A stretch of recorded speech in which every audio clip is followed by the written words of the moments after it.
Pros, save more on the materials you need to get the job done inside and out at Lowe's. Right now, get 10% off in-stock Trex Naturals decking, now available in more styles. Plus, get 15% off select custom entry, interior, and storm doors. Then, we'll deliver it all straight to your job site to help keep your jobs moving. Get the brands pros trust, priced right, and ready when you need them. Our best lineup is here at Lowe's. Valid through 5/27. While supplies last. Selection varies by location.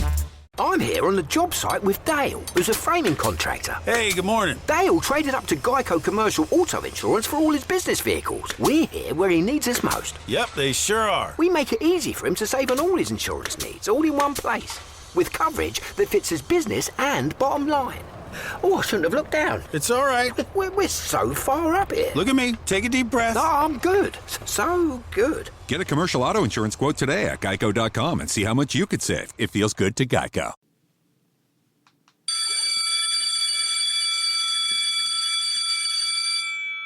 What is up, ladies and gentlemen? I'm excited.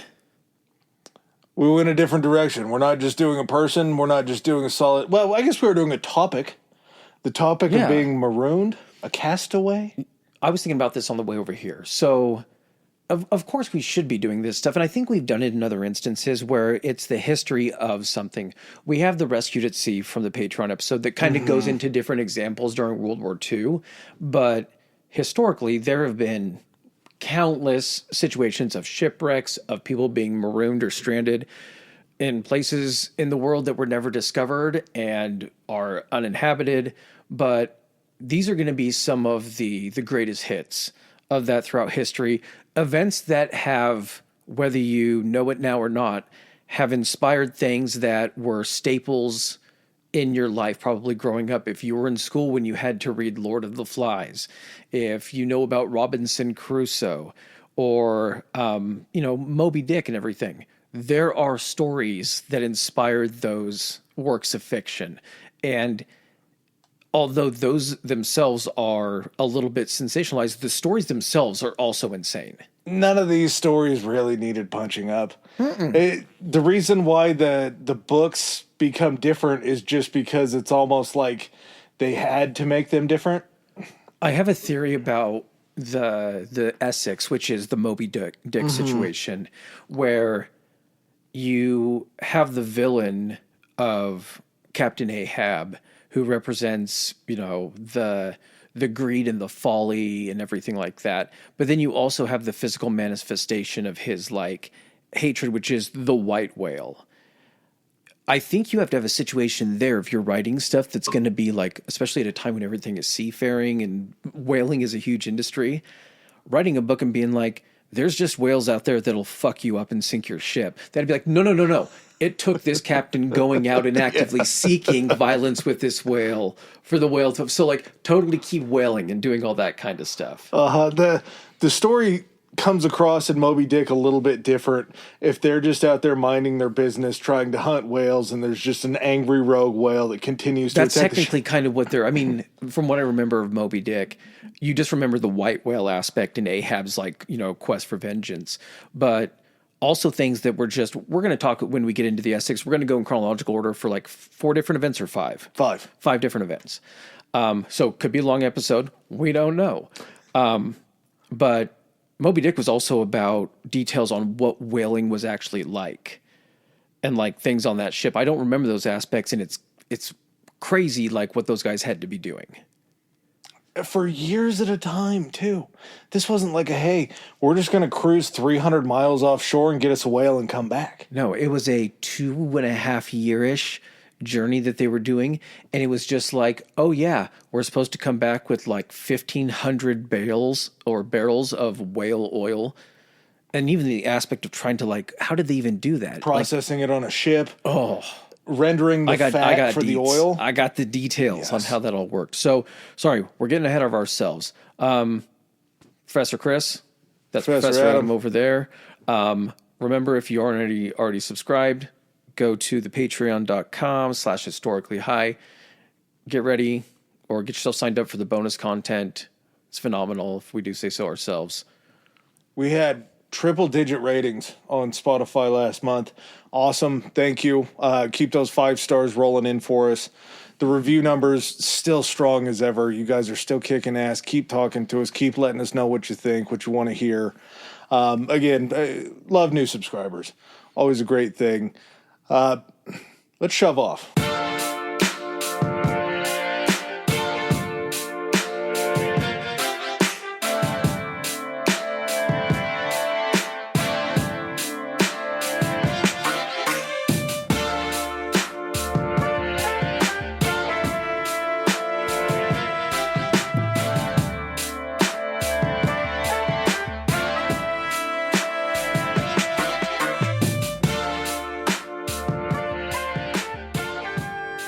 What do we want to call this episode? Castaways, Marooned, Left for Dead, I Killed a Polar Bear? I don't know. That's something we're going to have to just kind of, because that's what it is. I was trying to actually figure this out. So being marooned on an island, is that when you are purposely put on that island for something? Like in the situation of Alexander Selkirk, again, Robinson Crusoe inspiration, but in his situation, he was left on that island. So is that being marooned? Because if you're shipwrecked, I guess you could be shipwrecked just anywhere. It doesn't have to be on an island. It's where the shipwreck occurs. If you land on an island after a shipwreck, I think you're just a survivor. If it's an intentional move for something that you did or said where they just drop you off and leave you, I think that's marooned. Maybe marooned also means you're stuck. Shipwreck just means you arrived there by shipwreck. You could still find your way someplace. You had intentions of going home. We're going to cover all of them. That's the whole point during this. Yeah. So I don't know. We might just call them all 3 of them. There was a very long time in history that I don't think we respect enough, where long distance travel was just pretty much by water. Mm-hmm. And so to talk about only 5 of these stories of castaways and being marooned, I want to say there was probably about 2 centuries where people just got marooned on islands. There were just boat wrecks and people had to go to islands to survive and just hope that they were in a shipping lane that they could be picked up from. This would be a really depressing figure to look up, but how many people throughout human history do you think have died at sea? Oh, incalculable, probably. Yeah, right? Because if you're going all the way back to like the Greeks that were sailing and everything like that. Yeah, I mean, you go down. I mean, they're in the Aegean, and I'm sure a lot of them probably could swim, but you're also wearing stuff that's heavy. You're going down in these triremes and everything. Man, I mean, it's not half of all death, but you got to imagine it would probably be 30%. There was a tipping point. It's like the Industrial Revolution was probably the tipping point of amount of deaths that happened at sea. I don't know, because you had to be close enough to the ocean or a water source to survive. Yeah. But far enough away that it wasn't a constant thing that would like be killing you, and you weren't like basing your... We're getting off topic anyway. Starting off in the weeds doesn't mean we're already in the weeds. You can steer yourself out. No, but that's what we're saying is going around by sea, the fact that there are only these 5 stories that really pop up, there are so many untold stories that could be where people actually survived. Like if you got marooned somewhere and you were just able to survive and then assimilate into the other culture, but the story was never told about you because you just lived out your life happy there. Yeah, if you found civilization and they accepted you, you probably weren't going back. It was... Oh, who did we do that? We didn't do Captain... Oh, we did Cook. Yeah. Okay. It's the Cook situation when they were in Tahiti. Not Tahiti. Yes. And the 2 guys were like, we've already got wives here, man. Yeah. We want to stay. And they had to send in the dudes to pull out the soldiers. You guys remember how cold it was at home? This weather's year-round. We're going to stay here. My marriage wasn't working out back in England. Okay, so who are we talking about first? We're going all the way back to the 16th century. And we're going to be talking about a lot of sea captains or seafarers, guys that are working on deck. A lot of seamen gets left on these islands. The first one we're going to start out with is just a French noblewoman. This woman named Marguerite de la Roque de Robaval. And we're not doing that shit. Marguerite, probably how that's going. She was something called a co-singress, a co-lord of this place called Pompoint that was in northern France. She was a co-lord because there was this other relative. It's kind of, I think, lost to history maybe. It was an uncle or a cousin. It feels like an uncle situation, but a creepy uncle situation. Jean-Francois Laroche de Robaval. Crazy name, he's going to be Jean. Jean sucks. Jean does suck. Jean was a favored privateer of Francis I of France while being kind of an all-around D-bag.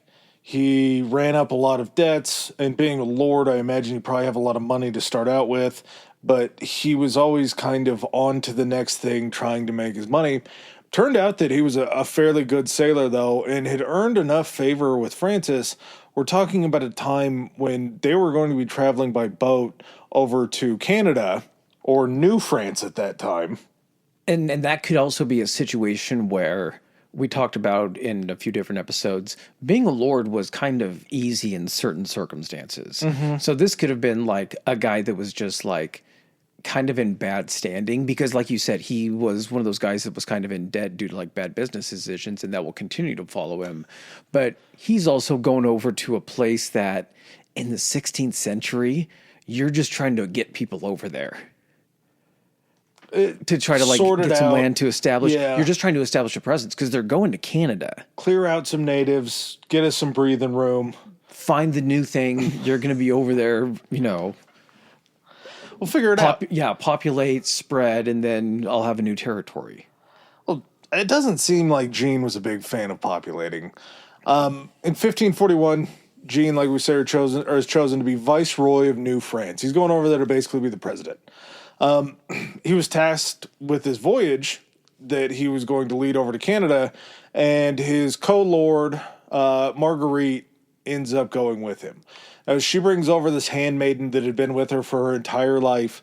Her name was Damienne. And Damienne was basically... Marge falls under the purview of bad bitch of history, but she did have an assistant. Yeah. And this assistant, I mean, a handmaiden at that point in time kind of did everything for you. They laid your clothes out. They made your food. Same thing with Your Highness and Aubrey, was it? Are you talking about the Danny McBride? Yes. Yes. Courtney. Yeah. Courtney, that's right. I will drown Courtney in the shallow fucking river. It means fair is fair. You know I hate triangle face. Damienne was kind of just her right-hand woman, but at the same time, they were still pretty close friends. Like lady-in-waiting type stuff, I guess, yeah. While on this ship, Marguerite ends up falling for this young commoner. And there's a question if he was a commoner or not, and maybe it was a little artistic license taken to try to cover up for another family that was like an aristocrat-type family. Regardless, they fall in love on the ship. They consummate their love on the ship. This fucking Titanic. A little bit, huh? I'm just now realizing this is basically Titanic. James Cameron just saw this and he was like, do you guys know about this Marguerite woman? Because, like, she's supposed to be, like, from, like, you know, upper crust of society like Rose was. He's just a commoner. He's Jack. He's just some poor artist trying to get home. And, yeah, they become lovers. She's not married. No, an unmarried woman, possibly single. We don't know her status at the time, but regardless. I heard that she wasn't married. So I think Jean is a creepy uncle that was like, once I get her to Canada, I can co-lord it up with her. Yeah, potentially. And he's the Billy... Jean is the Billy Zane. I almost said Billy Jean. The Billy Zane character. Cal, or whatever the fuck his name is. Creep. Once Jean becomes aware of this relationship, he's got some decisions to make because he is a very deeply religious man.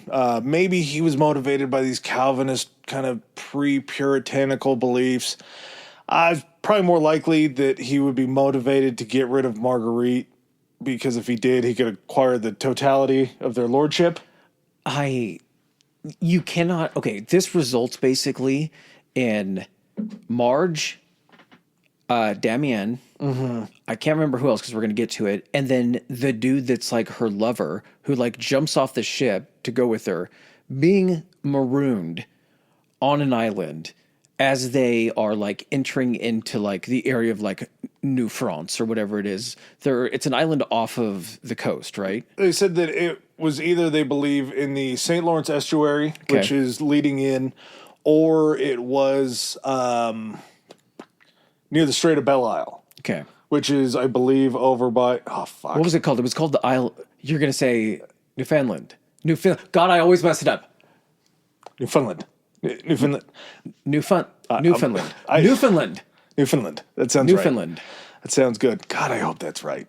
We said it every way, so one of them had to have been correct. Somehow we might still How get it are wrong. both of us so bad at that? Like, there's usually things that people can't pronounce correctly. We didn't write it down or look it up. Newfoundland. But yeah, it was called the Isle of Demons, which sounds like a pretty bad island to be left on, right? It does, until you remember, like, I think we were doing I keep calling back different episodes, Van Diemen's Land from, like, the Australia episode. Yeah. That's just the guy's name. I don't think that this is a guy named Demon. No, or Van Diemen. There's a lot of noises that were very scary on the island. There might have been some spirits there from all of the legends that were told. They hate premarital sex. Regardless, Gene's like, oh, is that the Isle of the Demons?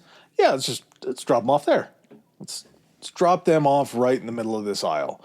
There's some questions. There's kind of like two major tellings of this story. One is by this lady named Marguerite of Navarre, who was the Queen of Navarre. And then there was this other guy named Andre Therev, who claimed that he had actually interviewed Marge on this whole topic to tell his story. One of the accounts, I think it's Margarita Navarre's story, where it's just Marge and Damien on the island, and they're taking the other man away to drop him on another island. And swept up by the love that he had for Marguerite, he jumps down into the water and begins swimming over and stays on the island with them. Now, up that far north, if you hit that water, you're not surviving very long, I don't think. I think it's very, very cold where they were. It depends on the time of year. I don't know. But if I'm that guy and I'm like, hey, you're going to... And this has nothing to do with even the romantic status of it. But if the idea is you're going to drop me on another island alone, or I can try to get away and take my chances of swim to this island where there's other people that can help me survive. Yeah. I'm taking the chance.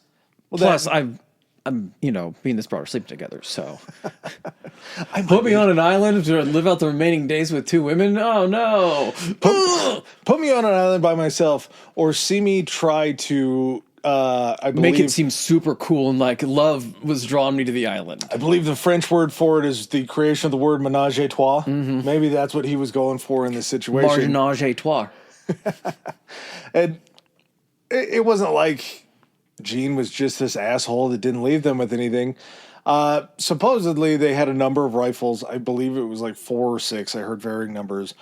Black powder, ammo, and some provisions. I think they give her like 1.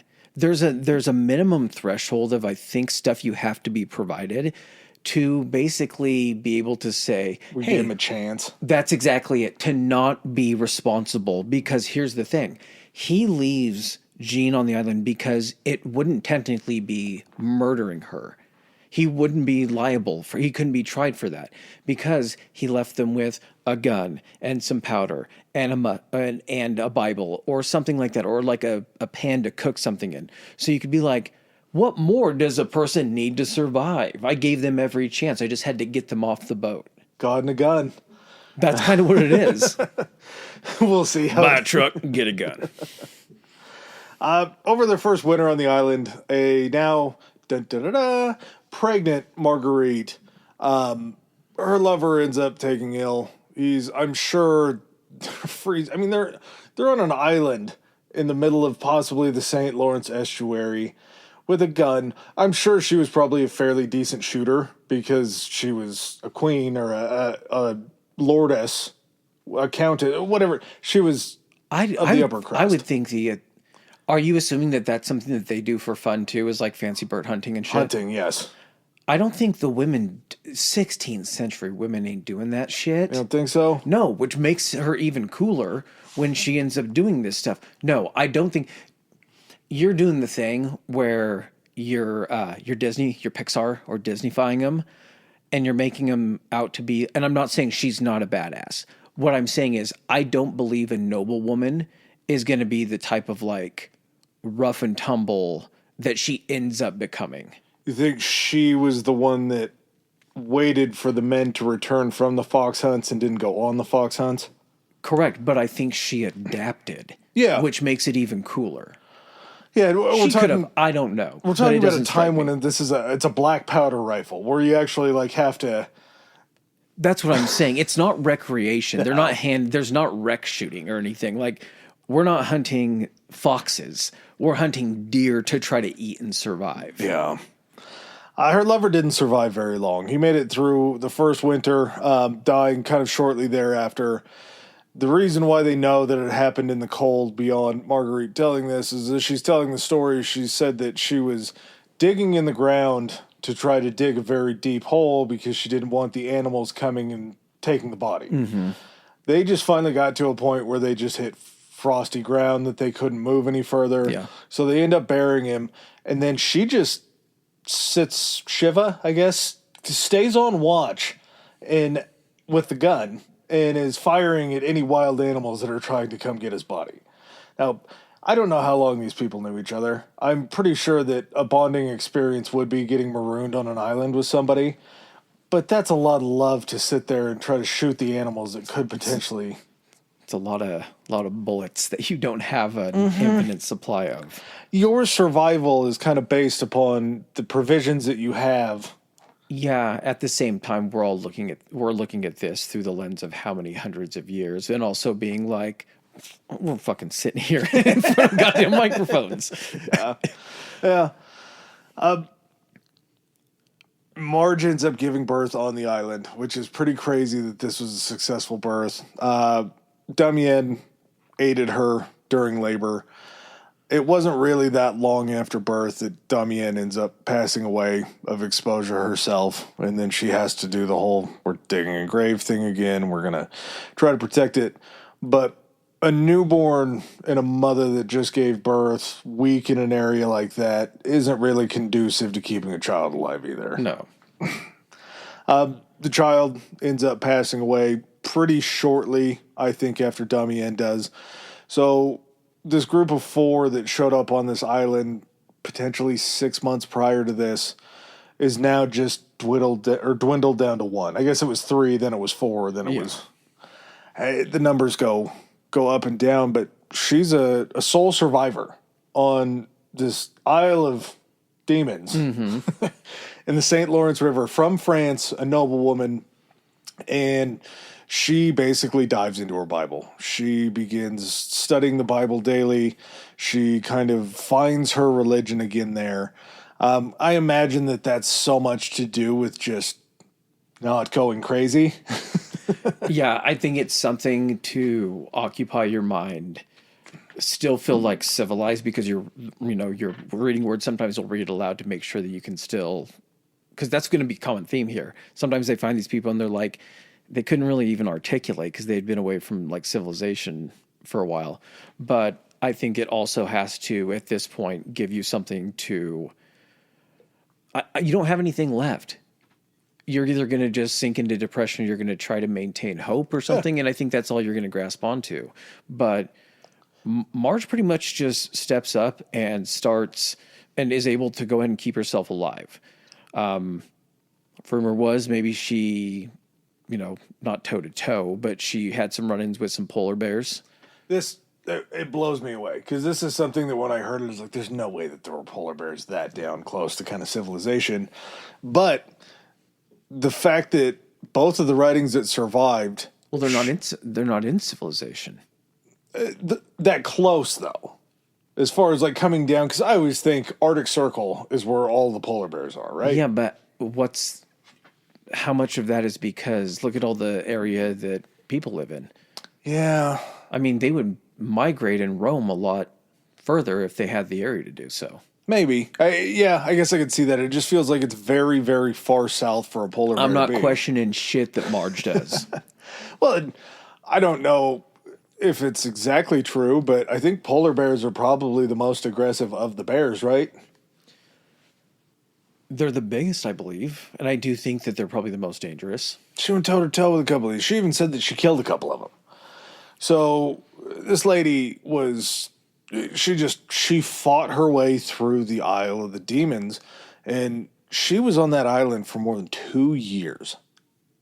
Surviving, living, thriving, and it's just this endless cycle of going through... Thriving is stretching it. If you live through 2 winters up there, I would probably consider that thriving. Because that's... You have to prepare for those winters in a way that you don't in a lot of other places. You're not on like a tropical island where... No, I get that. She's maintaining. Yeah, maybe maintaining is the right word. But this Basque fisherman just spots the smoke from her fire as he was passing by in his boat. He's like, that's weird. I'll pull in and see what's going on here. And it was this French noblewoman that he just comes upon. I don't even know if she was like... how versed she was in communication, even at that point. Yeah, and also at that point in time, I guess hearing a French accent wouldn't be that much of a shock over there. Yeah. So, but just to find a woman out there feels a 1 in a million shot. Yes. But she's returned. I just saw smoke and there's a fucking French bitch comes out of the woods wearing a polar bear. She had a polar bear cape on. Uh-huh. You know how you get a polar bear cape? You got to kill it. She ends up returning to France, and she's not the first de la Robaval that has returned to France. Yeah. Old Jean struck out as the viceroy and was already back in France. So this would have to be pretty awkward to be Jean and getting rumors that your niece, cousin, whatever, that you marooned on an island over in Canada is alive and now back in France. Like This is full on a Black Panther situation. Yeah. He thinks he drops her off. That's T'Challa on the island. You got Michael B. Jordan, who's Jean, takes over, comes back, and all of a sudden T'Challa's back. And she's like, guess what, Jean? I'm not dead. In fact, I've killed some shit. That's the one issue that I have with this story is, and granted, I think we talked about this a little bit before the episode, 1500s is probably not a time when they're going to be questioning the treatment of a woman. He couldn't kill her because that's murder, but he marooned her and he gave her a chance to live. Come on, man. There's supposed, if he's like a lord or someone that's in any high standing, to do that to a woman, to 2 women, that's gotta be something that would be a knock. I don't see, like, this was supposed to be a very chivalrous, honorable thing. Yeah. Like, time frame. I feel like Gene should have gotten a little bit more than just a talking to about leaving his niece on the island. Maybe a little bit of a punishment somewhere. I feel like she should have been able to challenge him to like a duel. Yeah. But like knives or some shit like that and be like, I'm going to carve you the fuck up. Either that or just fucking 5 minutes together. I fought a polar bear. You're not going to present... duel. An actual pistol duel. She's like, I am accurate. Yeah. Fate catches up with Gene. Gene doesn't get to live this glorious life for much longer. He ends up dying poor and alone, getting mobbed and killed. Pretty good deal there. Marguerite becomes friends with the Queen of Navarre, Marguerite. She is put in this role toward she's kind of like a young women's teacher, like a mentor almost, to where these royal women are sending their daughters to her, be like, this woman lived. We are sending you to tough bitch training. Yeah, exactly. Yeah. Things are getting a little too fancy. So if a man ever strands you in the Canadian wilderness, you can survive. Yeah, just a wild story. Who's going to talk back to their teacher? Been like, oh, I'm sorry, have you ever fought a polar bear and lived in? No. Oh, no. Have you ever buried the love of your life and then buried the lady that did everything for you? And then fended off the wolves or the animals trying to tear his corpse out from the shallow hole that you dug? No, that's... I'd probably listen to me then, because guess who did? Yeah.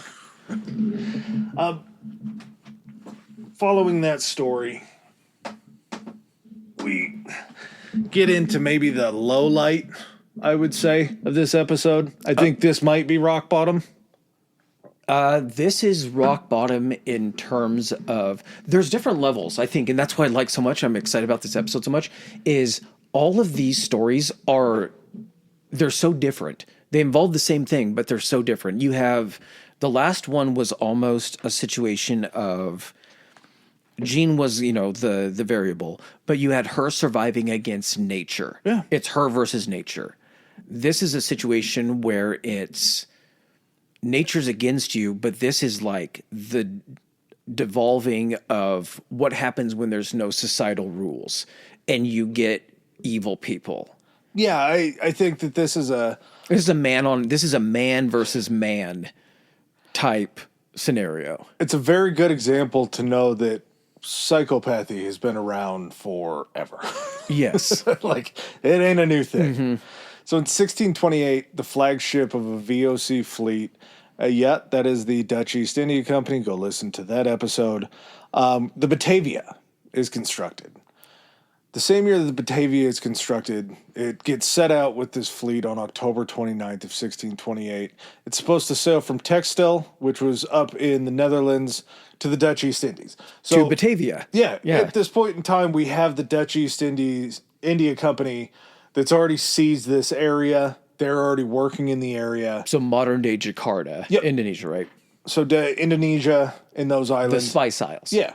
They have defined trade routes to get over there to trade the gold, the silver, the jewels. They kind of have the defined routes. They're we're going to drop too much into the VOC thing, but basically the first super corporation that had its own military could negotiate actual like treaties and that kind of stuff with different countries and like take over areas and like go kind of on a conquest thing. So the Spice Isles are pretty much run by the Dutch East India Company in Jakarta. And Batavia, I think, was the capital, right? Yep. That was like their capital there.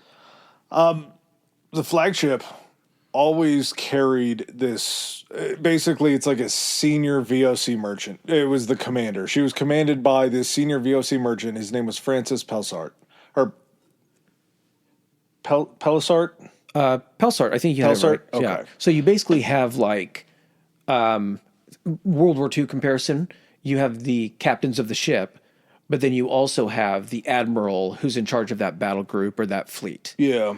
So Pelsart would be the admiral, and then you had the captain of the ship that he happened to be on, which would make it his flagship, is it Ariane Jacobs?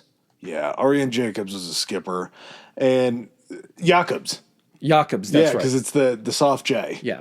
Ariane Jacobs is the skipper. Bad combination. These pair really did not like each other. There was a previous incident where Pelsart basically caught Jacobs just drunkenly talking shit about him to these other merchants. Mm-hmm. And this was like, he was just drunkenly talking shit about somebody who would be on the level of a boss. Yeah, 100%. And so this rivalry is something that kind of continuously shows up, and Jacobs kind of has his own MO, and it's certainly not as VOC friendly, I think, as Pelsart would have liked. This boat carried these 12 cargo ships down in its hull that were filled with gold and silver and jewels that were going to be traded for these spices when they got over to Batavia. I mean, it was the new flagship. It was basically going over there it was huge. It was 650 tons. It was like 149 feet long, 33 feet wide, and had 30 cannons. So it could defend itself, but it was first and foremost a merchant ship, but being a VOC ship, it also had armaments on it. And it had to be big because it's you're bringing spices back. And You it was had part to of have an room. 8-ship fleet. So Yeah. part of that whole fleet, that's also what Pelsart was in charge of. There was also a lieutenant kind of commander. So like think of it in the terms of like admiral commander. There was like a lieutenant or what was called an under merchant. And this motherfucker, Jeronimus Cornelisz was basically this dude was a under merchant, but he was a former like bankrupt pharmacist. He was just an all-around bad man, and he ends up jumping on the Batavia while kind of being pursued by the Dutch police forces because he had these heretical beliefs, and the guy who he was kind of a part of his religion, ended up being arrested for heresy, and Cornelius saw the writing on the wall and tried to get out of there. There's also this crazy, weird story that I don't know how true it is, but him and his wife had a child, and his wife became ill. They had a wet nurse who they hired to come in and take care of the child. Well, the wet nurse was also some sort of a sex slave, I'm assuming. Passed on syphilis to the child through the breast milk, and the child ended up dying, and he basically tried to have her burned at the stake for killing his son or his child, even though, I mean, you handed her off. There's also no way for her to know what, she's alive, like, this is a long time ago. He had some really weird things going on, but he kind of finds his position as this under merchant on this Batavia, and he's going to play the biggest role in this whole entire thing. So along with the size of this ship, all the riches that they're bringing over, they're also taking 341 passengers with them.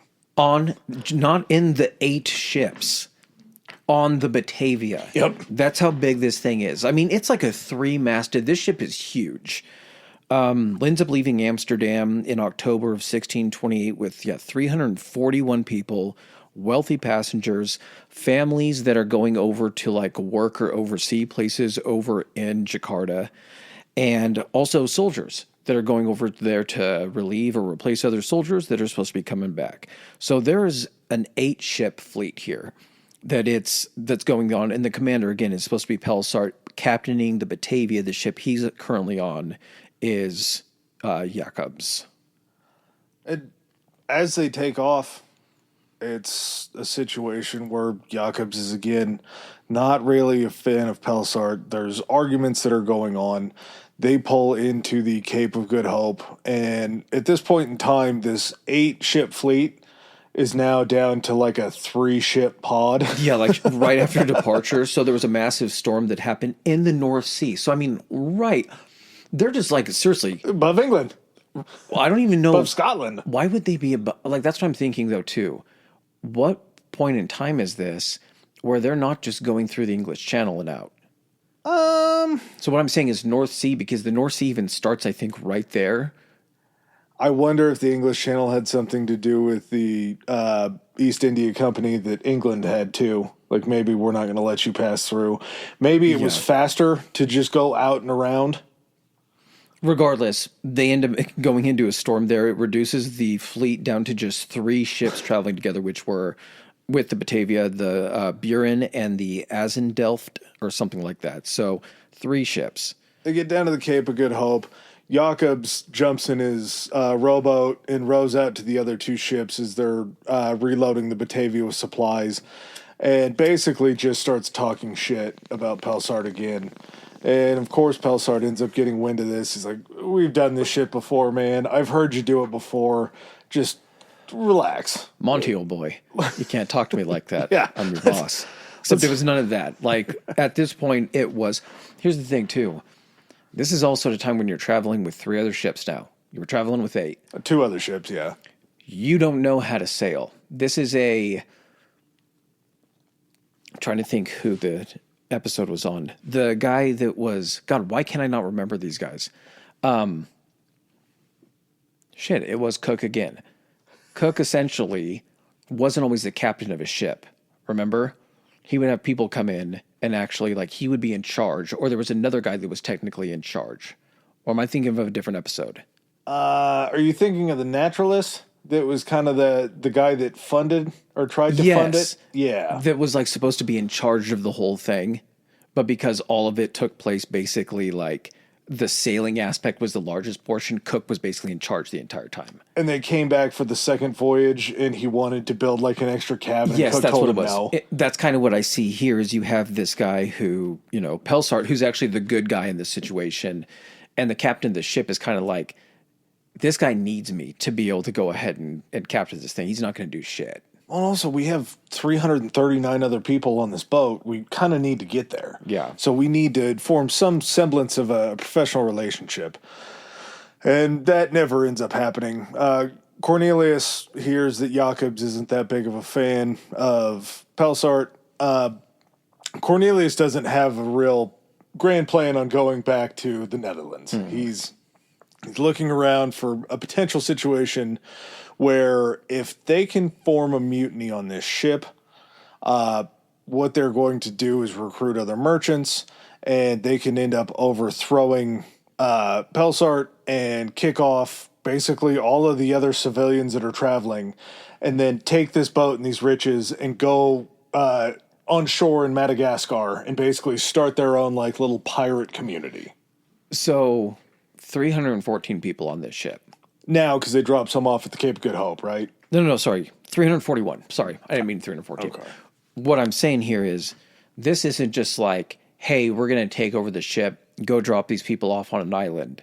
This is, we're going to kill Pelsart. We're going to throw everybody else overboard, and we're going to keep enough of these people sailing, the ones that'll help us with this mutiny and overthrowing him. Then we're going to go play pirate. Basically, enough guys to run the ship and be able to go ahead and we have the cannons, we have all that. We can go start taking out other ships. So it also didn't help because Pelsart reprimanded Jacobs for drunkenness also during this stay in the Cape of Good Hope. And that's kind of what makes Cornelius look at him and be like, okay, I can get the captain against him too. And it's such a weird plan just when you factor in the soldiers that are on the ship. Like, you're trying to run a mutiny with VOC soldiers. The guys that get paid to protect these ships, you're going to try to form a mutiny on that? Because you have sailors and then you had soldiers. Yeah. The soldiers were just going from one place to the other, but they would be providing security. And they got paid by the VOC. They get paid to stop you from doing what you're going to do. The guys that are on, and these are normally guys that aren't on ships all the time. These are soldiers that are part of an army. These aren't sailors where you have to go and recruit from people that may not be the most high character people, but they know how to sail. Yeah. So we have to use them in the VOC. Now, they also need something to be able to kind of incite this mutiny to basically anyone that's not really keen on it because they know what the punishment's going to be for a mutiny that's put down, they need to have an indication that the mutiny can actually go off, or they need to have some type of gripe with the captain to begin with. Yeah. Or not the captain, but whoever is in charge. So they come up with this idea that to incite the mutiny, they basically organize the sexual assault of this passenger named Lucretia Jans. Jans. Sorry, it's the soft J's, the Jacobs and the Jans. So they're hoping that when they do this, and they're getting a group of them that all have their faces covered and everything like that, because she can't technically identify any of them, the Pelsart is going to have to punish the crew as like a whole, which is going to seem unfair to a whole bunch of people. So when they go to those people with the idea of mutiny, they're like, yeah, let's get rid of this guy that's punishing us, and then we can all be pirates, and we'll kick off the passengers. Well, even though she's not able to positively identify all the guys in this group that did sexually assault her, she knows that she hears the voice of the first mate. Mm-hmm. So she tells Pelsart that Jacobs has a pretty lengthy history of being too handsy with the passengers on the ships. I think one of them was the bosun as well. Maybe that was it. Okay. Maybe it wasn't the first mate. Maybe it was the bosun. He, like I say, he also knows that Jacobs is a pretty dirty fella himself, but he knows that he can't punish those two big positions. He can't punish everybody like you were talking about until they can get to an area maybe where things are a little less dicey. We roll into Batavia. I can punish them for the sexual assault then. Things aren't going to go well if I do it out here. Well, and that's the thing, too, is she was specifically targeted because she's a high-born, wealthy woman. She was traveling to join her husband in Batavia. Basically, her status, she had her own cabin on the ship, would have to guarantee that he would take action there and then. Yeah. And at the same time, he also ends up getting, sick, so he's unable to, he's kind of confined to his cabin for a little bit, so he can't really enforce anything.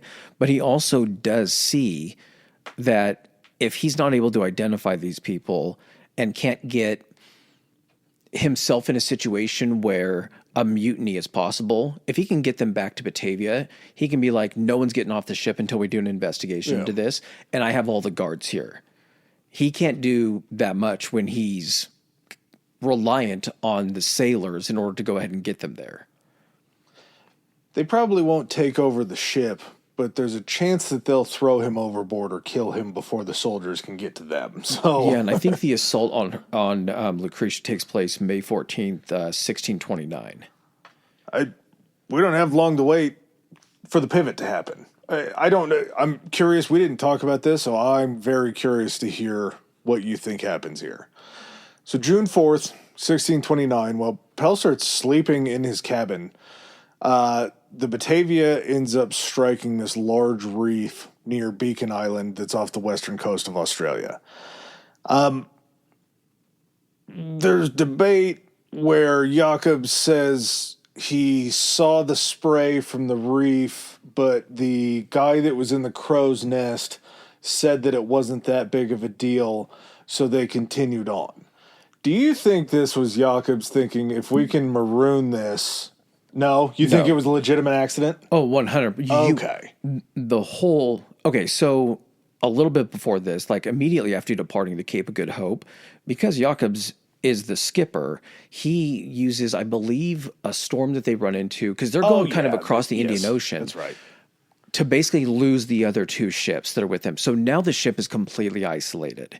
There's this thing when you're sailing across the Indian Ocean, apparently what the VOC was doing, is you had to be very, very cognizant of when to turn north, because you weren't just going along the coast of India. You were kind of going straight across, catching certain wind routes, and then you would head north before you got too close to Australia, because there would be a bunch of reefs and things like that. Longitude was still a little tricky back in this day, I think. So they end up screwing this up, and instead of being able to get into a position where basically forcing Pelsart's hand to try to kind of push or like kind of shit or get off the pot on the mutiny, before that could even happen, they end up running into this like reef.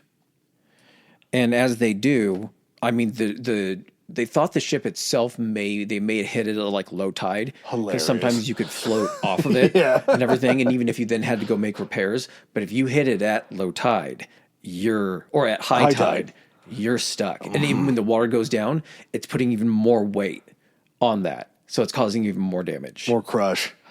I guess they didn't hit it at low tide because as the water recedes, it starts to crush. There were 322 people that were left on board after the Cape stop. They end up throwing most of them into this longboat and this yawl, and they row them over to these nearby islands. I want to say there were like 40 people that drowned. Yeah, so I think so what they know it as is it's called Morning Reef now. So that's where they end up crashing into. It's near what are called the Houtman Albrejos Islands that are like 60 kilometers off of what then was the uncharted Western Australian coast. Sounds pretty Australian, right? Yeah. Houtman. So, like you said, 40 people drowned trying to get off, the hull. It's breaking, all this kind of stuff. 180 to 250 survivors. That's a huge, also discrepancy, which is going to come into play why they don't know how many people survived getting onto the island. End up getting to this like coral outcrop that's known as Beacon Island today. What was it known then? Nothing. Batavia's graveyard. Oh, that's right. Yeah. Until they got there, it didn't have a name. Yeah. For as much shit as we talk about discoverers discovering places, they might have been the first people that discovered this reef. Not in a fun way. Well, I mean, it's got no water or anything. It literally could have just been something that like was covered with water a couple hundred years before that, or no one ever had a reason to come out to it. New land. Yeah. No one's coming out there to live. As they end up shuttling all these people off, they unload them onto Beacon Island, as Chris was talking about.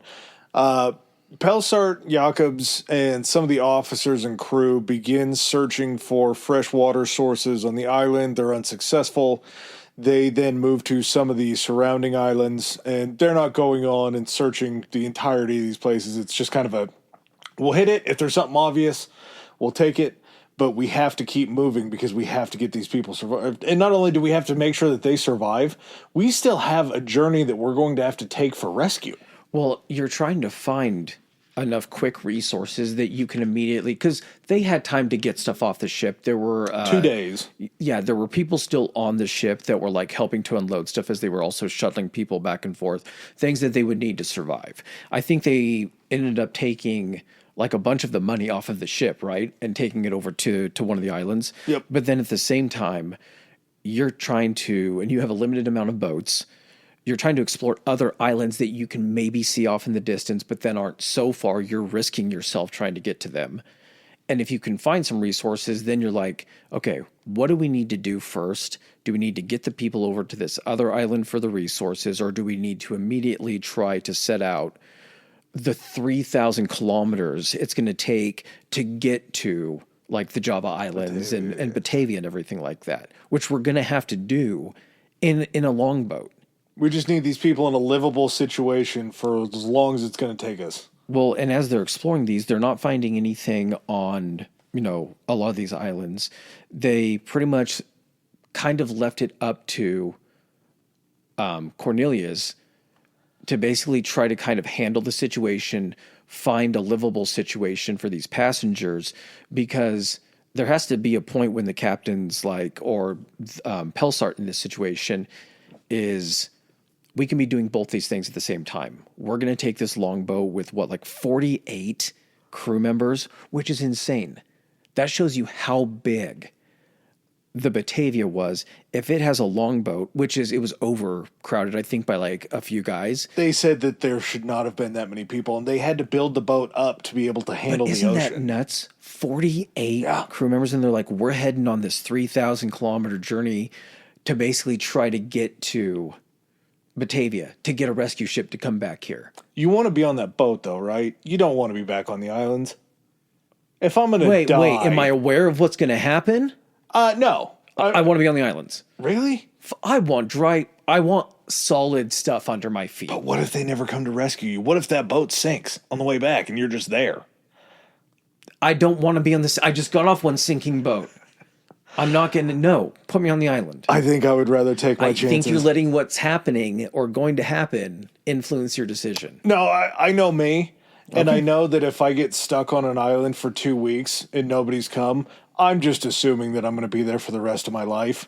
And it's probably not going to be a fun existence. At least the boat can get me to a place to where if I survive that trip, I'm at least in civilization. That's true. So I think when they took people, so Pelsart went, Jacobs went also on this because he's the captain. They're going to take a good chunk of sailors with them because they're going to need them to get the actual ship there, and then probably took a few of the soldiers.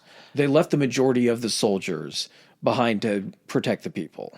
They took the brass all the way down to the ship's doctor, who becomes the de facto leader. They create this kind of a council that's the council for basically like the safety of the people on the island. Mm-hmm. And the highest ranking member that they have left is the boat doctor, who at least everybody did like. Yeah. And meanwhile, while they're doing this, and while Jacobs and Pelsart are going to be out searching for water, Cornelius is still back on the Batavia, just filling his pockets with anything that he can steal. And not even so much in the sense of like stuff that's going to make him rich. It's stuff that's going to put him in a position of power. Yeah. So it's controlling access to any weapons, knives, swords. They had some muskets. He's basically making sure that he has access to as much of this stuff as he can. Any type of food, water, any resources. He's trying to exhibit as much control, because when it comes time for the head guy, Pelsart, and the captain, in his mind, he's kind of the natural leader, first of all, of the mutiny. So all those people that were planning this mutiny, that were waiting to do this, they see what's going on too. And he's telling them, hey, when these guys leave and everything, we're kind of going to be able to rule this place. Not a bad situation. Yeah. I found it very funny, and I'm sure that this was some sort of legal coverage.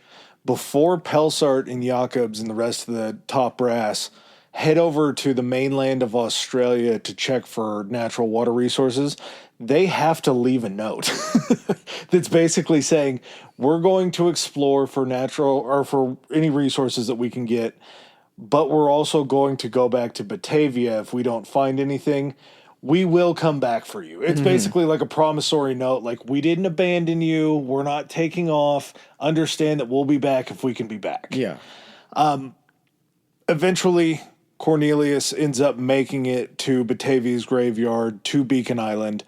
As he shows up, this council looks at him and they go, oh, well, you're actually a higher ranking official with the VOC than the ship doctor. Would you like to be in charge? And he's like, yes. This sounds like the best plan ever. Sure, I'll take this. I'll take over this position. All right. If you're going to twist my arm, if Yeah. you need a leader, I'll step up. And the first thing that he does as leader is he goes through and says, okay, we're going to disarm everybody. Any resources that you guys have, any provisions that you have, you're going to bring them to us. We're going to divvy them out upon need, because these rations that we have, if we don't find anything else, all these casks of water, we need to be able to ration these to keep everybody alive. And at that point in time, I think because he was the ranking official, everybody was just kind of like, okay, there's nobody else here on this island that we can see. Nobody can know any better. Be like, he obviously is in this position, like, for a reason. Yeah. With him kind of being left in control, I also think that leading up to this, before the Batavia hit the reef, there was one of the guys that got kind of pissed off and started kind of talking about the mutiny a little bit. And so there was a feeling around the ship that something might have been getting ready to go down. Pelsart may have picked up on that. He takes the captain with him. Once he gets the captain to Java or to Batavia, he ends up having him arrested. And I think also that Cornelius, kind of sensing that this was the case, because he also took some of the soldiers or some of the sailors that were going to be part of the mutiny. If that captain gets arrested and he's like, I can give you information about this too, if you guys lighten my sentence or whatever, he's going to be like, the actual person that was doing this was that VOC ass clown Cornelius. And when they went back down, they were going to arrest him as well. So he pretty much knows that he faces execution if the pre-wreck mutiny plot ends up coming out, and decides to basically just kind of form his own little pirate kingdom here and set it up to where any rescue ship that shows up, he has a large enough force to then take over that ship and then resume the plans for piracy. He wasn't a dumb guy. If I'm going to give Cornelius any credit here, not dumb. After he disarms everybody, he realizes that the numbers really aren't in his favor for this mutiny. And what he's telling all his guys on shore now is, this actually is going to work. When they send a rescue boat for us, we will take boats out to the rescue boat, and then we'll just go ahead and take the rescue boat, and we'll fuck off in the rescue boat. Mm-hmm. So we have to bide our time. We have to take over this island. We also need to make sure that there's enough provisions for everybody. No, for us. In the mutiny. Yes. So he starts sending out these search parties to these different islands that are in the area. There's one of them that's called the Highlands because it's got a highland, or because it has a raised, like a mountain on it. Listen, we're hungry. We don't have time to name this something. There's another one that becomes named Wallaby Island because it's got a ton of wallabies on it. Delicious wallabies. I want to say there was a third island that maybe it was Seal Island, potentially was the other island that I'm thinking of that they had. But he says, 30 of you go this way, go to that island, take the boat. If you find any natural resources or any water or anything like that, start a fire. We'll see your fire. We'll come over and we'll investigate. They end up sending, I believe it was like a ship of 30 soldiers over to the Highlands Island. Yeah, it was. Okay, so I think it was, hold on, let me look at my notes.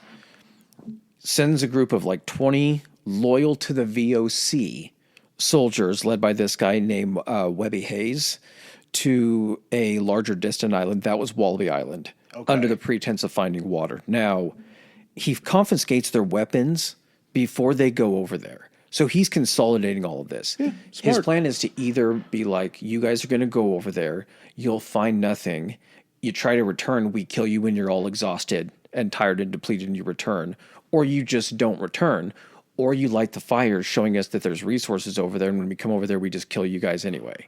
So the plan is always to either strand them and let them die, or kill them, or wait till they come back and kill them. But you need to strand them in small enough numbers so when you go to attack them, they're not going to be able to defend themselves. Correct, but you're also trying to send the people that have the biggest likelihood of challenging this little, kingdom that you're trying to create.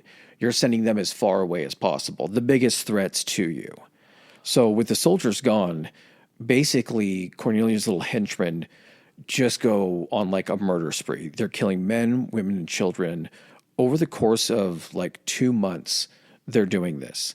And like victims are like strangled, drowned, hacked into pieces. They keep women, including Lucretia that we had talked about earlier, alive to basically use as, sex slaves and everything. And 110 to 125 of these people are killed. There's situations where like families that have multiple kids, they're coming in the middle of the night and like slitting the family's throats. There was a situation with it was the medical tent, right?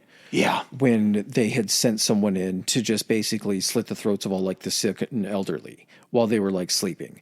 They would trick people and be like, hey, they actually found resources because they're supposed to be in control of this stuff over on this other island. We're going to kind of shift you guys around to make sure it's not straining resources on another island. And they would get them out in the middle, and the mutineers would just kill them or throw them over to drown. Well, that's the part of it where it's kind of like the veil is lifted, because when the murders happen inside the sick and infirm tent, and the next day everybody finds out that the people in the sick tent were all murdered, the justification of Cornelius is saying those people are taking up resources that healthy people need to stay healthy and stay alive. I know it's awful, but somebody has to do something about this. The situations you're talking about where they are going out and meeting these people in the water, in the boats, and then killing them or throwing them off the boats, this is happening in an area where people on the islands can see what's going on.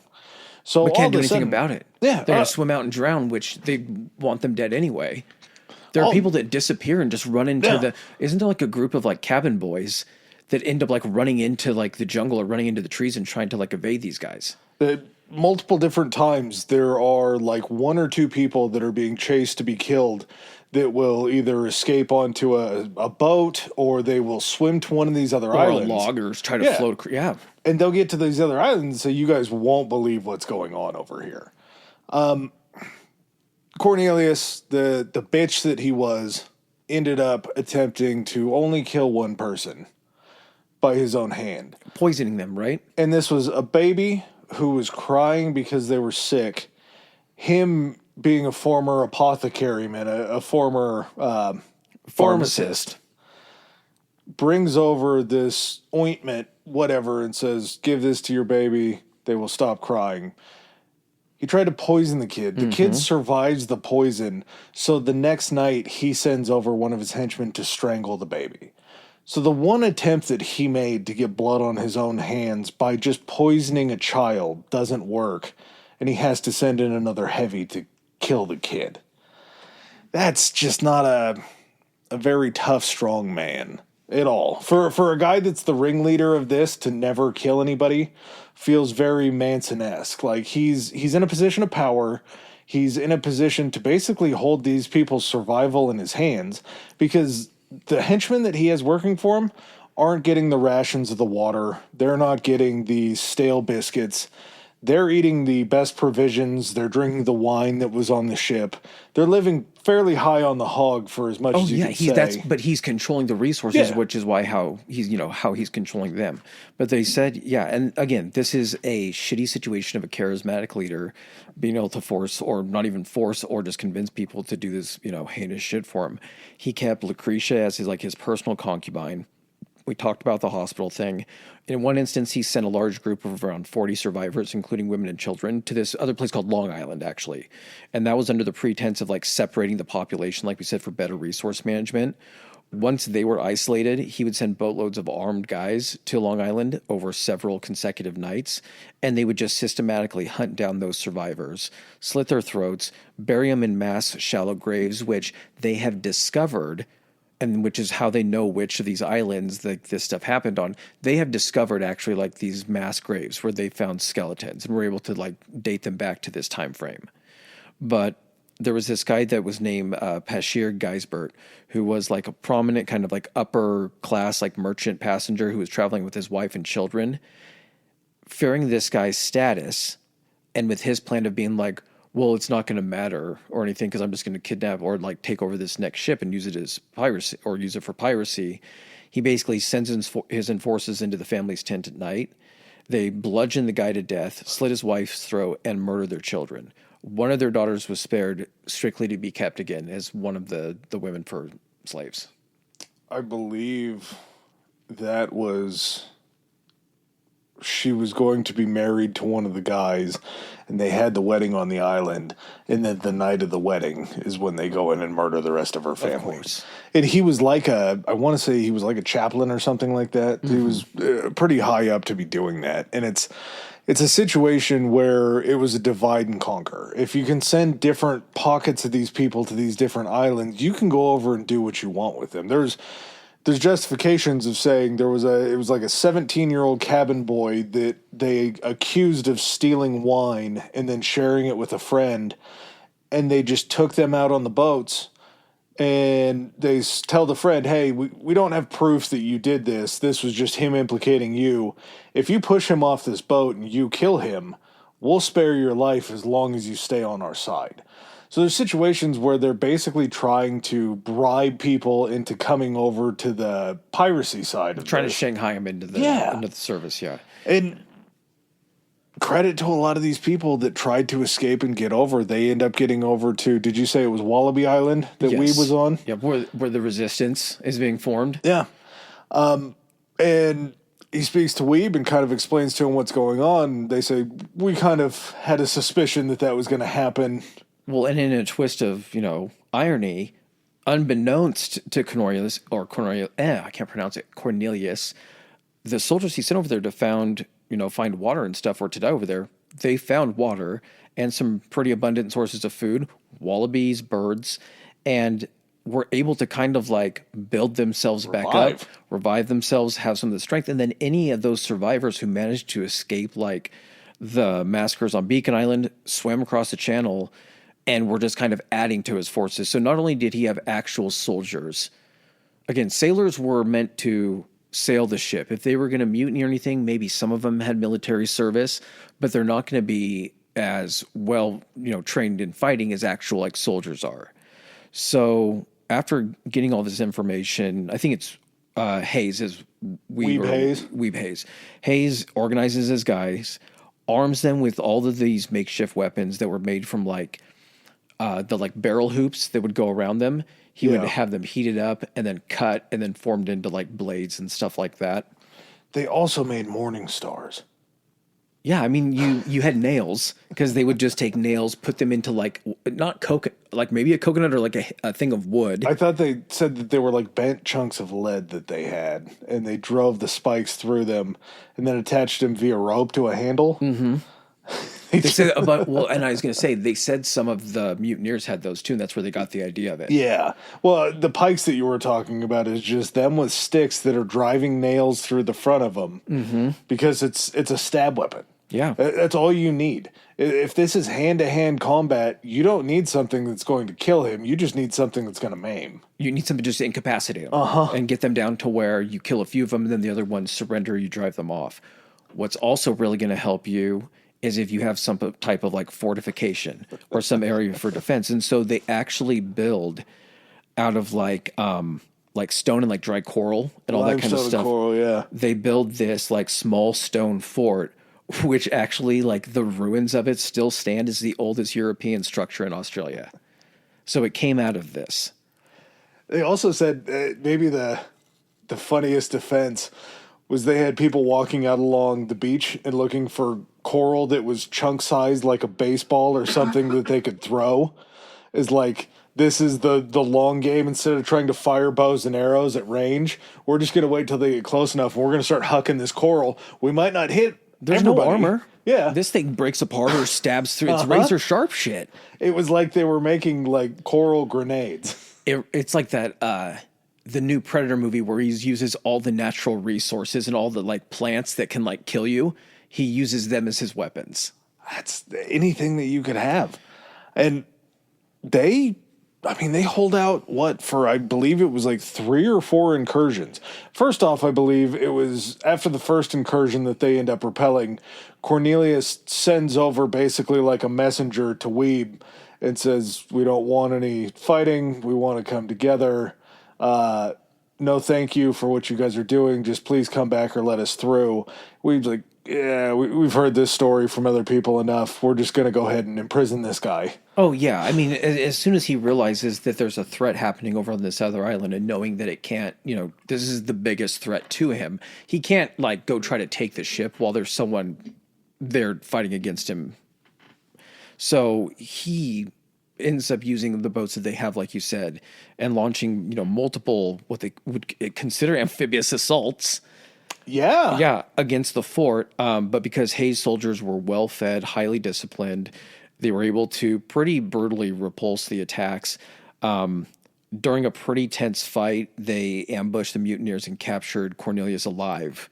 And they tied him up while his remaining henchmen ended up regrouping, and getting off the island, going back to Batavia's graveyard or Beacon Island to regroup. So they had Cornelius and put him, I think, in like a limestone pit or something like that.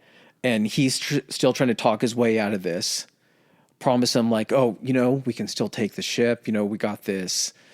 At that point, he's got to be trying to bribe him because he knows where the money's at, right? Yeah. I don't know what he's doing on that island. I don't know. He's got to still be trying to talk his way into making this happen, right? And you would imagine he's trying to bribe them because up to this point, the rescue ship hasn't shown up. It took them 33 days. So going kind of back over to Pelsart, they make it up there in 33 days. He gets the captain arrested, Jacobs arrested, and then he is given a ship immediately by the VOC. And they're like, yeah, go get this. In reality, they're not like, hey, go get the people. They're like, we left how many chests of money down there? Yeah. Yeah, go get those right now and then get the people if they're still there. So he's hauling down there, and coincidentally enough, during the peak of this last effort of the mutineers to try to go back against Hayes and his men to try to defeat them, all of a sudden the ship shows up. And what was the name of the one where... Oh, where was it? Sardom? Sardom, yeah. So Pelsart's rescue ship with him on it appears on the horizon. And now all of a sudden, it's a race out to this ship, because if the mutineers get there first, they're going to try to take the ship. Yeah. But if Hayes guys get out there first, they're going to tell them, arm your guys. We need to go kill the mutineers. Well, the reason that this whole thing is still going on is when Cornelius's forces go back over to Beacon Island, there's this guy named Volter Luce that ends up stepping up to take command, and they say, well, we didn't bring the muskets. We're bringing the muskets this time. At that point, they had 2 muskets left. Mm-hmm. These muskets fired at about... 1 a minute? Yeah. Wasn't it about 1 a minute? So... you're bringing back 2 rifles, and now I believe they said they had 20 men, so they were outmanned. They had 2 muskets. They didn't know that, though. Yeah. So imagine 2 guys all of a sudden get picked off, or every minute a guy's getting picked off. You don't think that they went back and just counted the numbers and we only have 20 guys left to do this? What do you mean? No, what I'm saying is, if you're not part of the side that has the muskets, and even if you're in your fort and your guys are getting picked off, that's pretty demoralizing. Yeah. And if you're getting picked off every now and then, they could just sit there and whittle away at you. I figure that you'd start hucking coral at the 2 guys with rifles. Oh, I'm sure they did. First and foremost. But yeah, like you're saying, this fight's going on and Luce's forces are up there. Luce's forces end up spotting the boat. Weeb ends up spotting the boat. Weeb knows that there's not a a great chance that these mutineers are going to be able to take this boat, but it would probably be good if Pelsart knew what was going on. Or they don't have a chance to take Pelsart hostage. Yeah. Or something. They end up arresting all the mutineers. They basically round everybody up. I think they took them back to Beacon Island. I don't know why they just didn't stay on Wallaby Island with all the resources. No, I think, yeah, so Hayes' boat, Weeb Hayes' boat gets there first, starts shouting a warning about the mutineers and the massacres and everything, tells them what's going on. The mutineers are immediately captured and disarmed. And then, like you said, rather than risk transporting them back to Java, he's like, nope, we're going to go ahead and do an immediate tribunal on the island. And the mutineers were all interrogated, many of them tortured. I don't usually condone torture, but this is one of the few situations where I'm like, yeah, go for it, and confess to their crimes. Cornelius, not so much. The only guy that denied all of the accusations is everybody's pointing at Cornelius and saying, this was the figurehead. Cornelius is saying, I never killed anyone. Yeah, not me. No blood on my hands. Did I stab anybody? Did I shoot anybody or anything? I never told you to do that. You guys were doing that. The true beauty of how this all goes is as they are hanging the gallows to go ahead and kill all of these people, they chop off, is it the right hand? Both. Well, his was both. Yes. I think everybody else, they chopped off one hand. Whether it was right or left, it didn't really matter. They're chopping off a hand. And as they're taking them to the gallows, they ask them if they have any last requests, and they say, we want Cornelius to go first. Yeah. We would like Cornelius to be hung first so we can see that he dies. Someone raises their nubs. Cornelius gets both of his hands chopped off. He goes up and gets hung on the gallows first. And then they systematically hang, I think it was like 11 more. After that, they load everybody up onto the Sardom. And instead of heading just directly back up to Java, they sprint over to mainland Australia and they drop off 2 of these mutineers on the Australian islands. Yep. Or on the island of Terra Australis. Yeah. They're believed to be the 2 first European inhabitants to live on the Australian The first continent. reluctant European residents. Yeah. Then they head back up. They end up having these trials and these tribunals back up in Batavia. I believe the last one to die they put to the wheel, which is a pretty insane torture method of They just break the fuck out of every bone in your body, and then they kind of strap you to like a curved type thing. And they just keep tightening it up. But it's all kind of one of these. They of course, send another ship back to go ahead and pick up all the gold and silver and everything else. Oh, no, I'm pretty sure that it was that one that Was had it to... they waited? There's no way. The only ones they didn't get out were, I think, 2 chests went down with the ship. One was like trapped under a cannon. And when they got there, the Sardarm got all the ones that they had unloaded. The Sardarm was able to go down, and divers were able to get one of the chests, and they couldn't get the one under the cannon. That had to be done at a different point. But of the original 341 people that were on board, only 116 survived the entire ordeal to reach Java. It's not a lot. And I mean, basically, like, the exact site, they didn't even know where it was for over 3 centuries, after they had left that, because it had time to settle, until like 1963, when there was like a lobster fisherman and some divers that actually discovered the wreck. So just some dude named Dave Johnson. yeah, and I mean, basically they've had like archaeological excavations on those islands that were very close, and that's where they've uncovered like the communal graves, the skeletal remains showing like the violent blade wounds, and just a shit ton of all these like VOC like artifacts.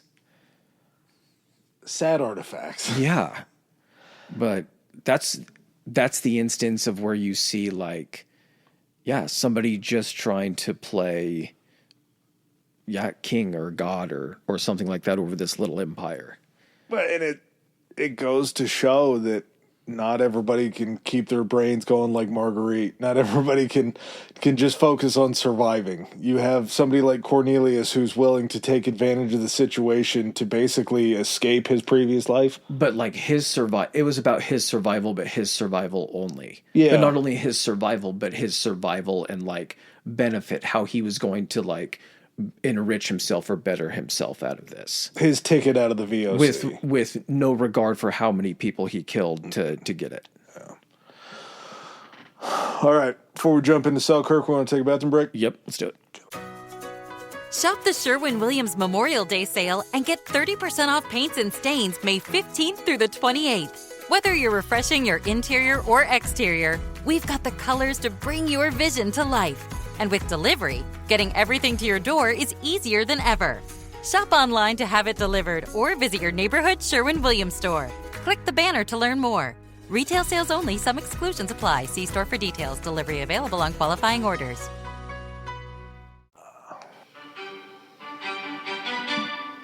Well, hello.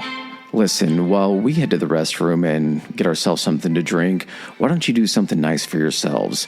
Head on over to patreon.com/historicallyhigh and get signed up for a little bonus content. I mean, come on, you deserve it. If you want to keep up with this, our main source of social media is going to be our Instagram, which is historically high pod, POD. You can also head over to, it's Twitter, it's X, it's Twitter, come on, at historically high, and that's high, H-I like, high. If you have any recommendations you want to get to us, just want to reach out and say hello, you can hit us up on our email at historicallyhighpodcast, HIGH podcast at gmail.com. All right, and with that said, let's get back to the good stuff. All right, 2 down, 3 to go. Who's up next? Robinson Crusoe. Alexander Selkirk. In the 17th century, Alexander Selkirk was born the 7th son of a shoemaker and a tanner. Now, apparently being born... The 7th son of a shoemaker. The 7th son, obviously it's because it's the number 7, but it's like the son that's lucky. Mm-hmm. It's the luck son.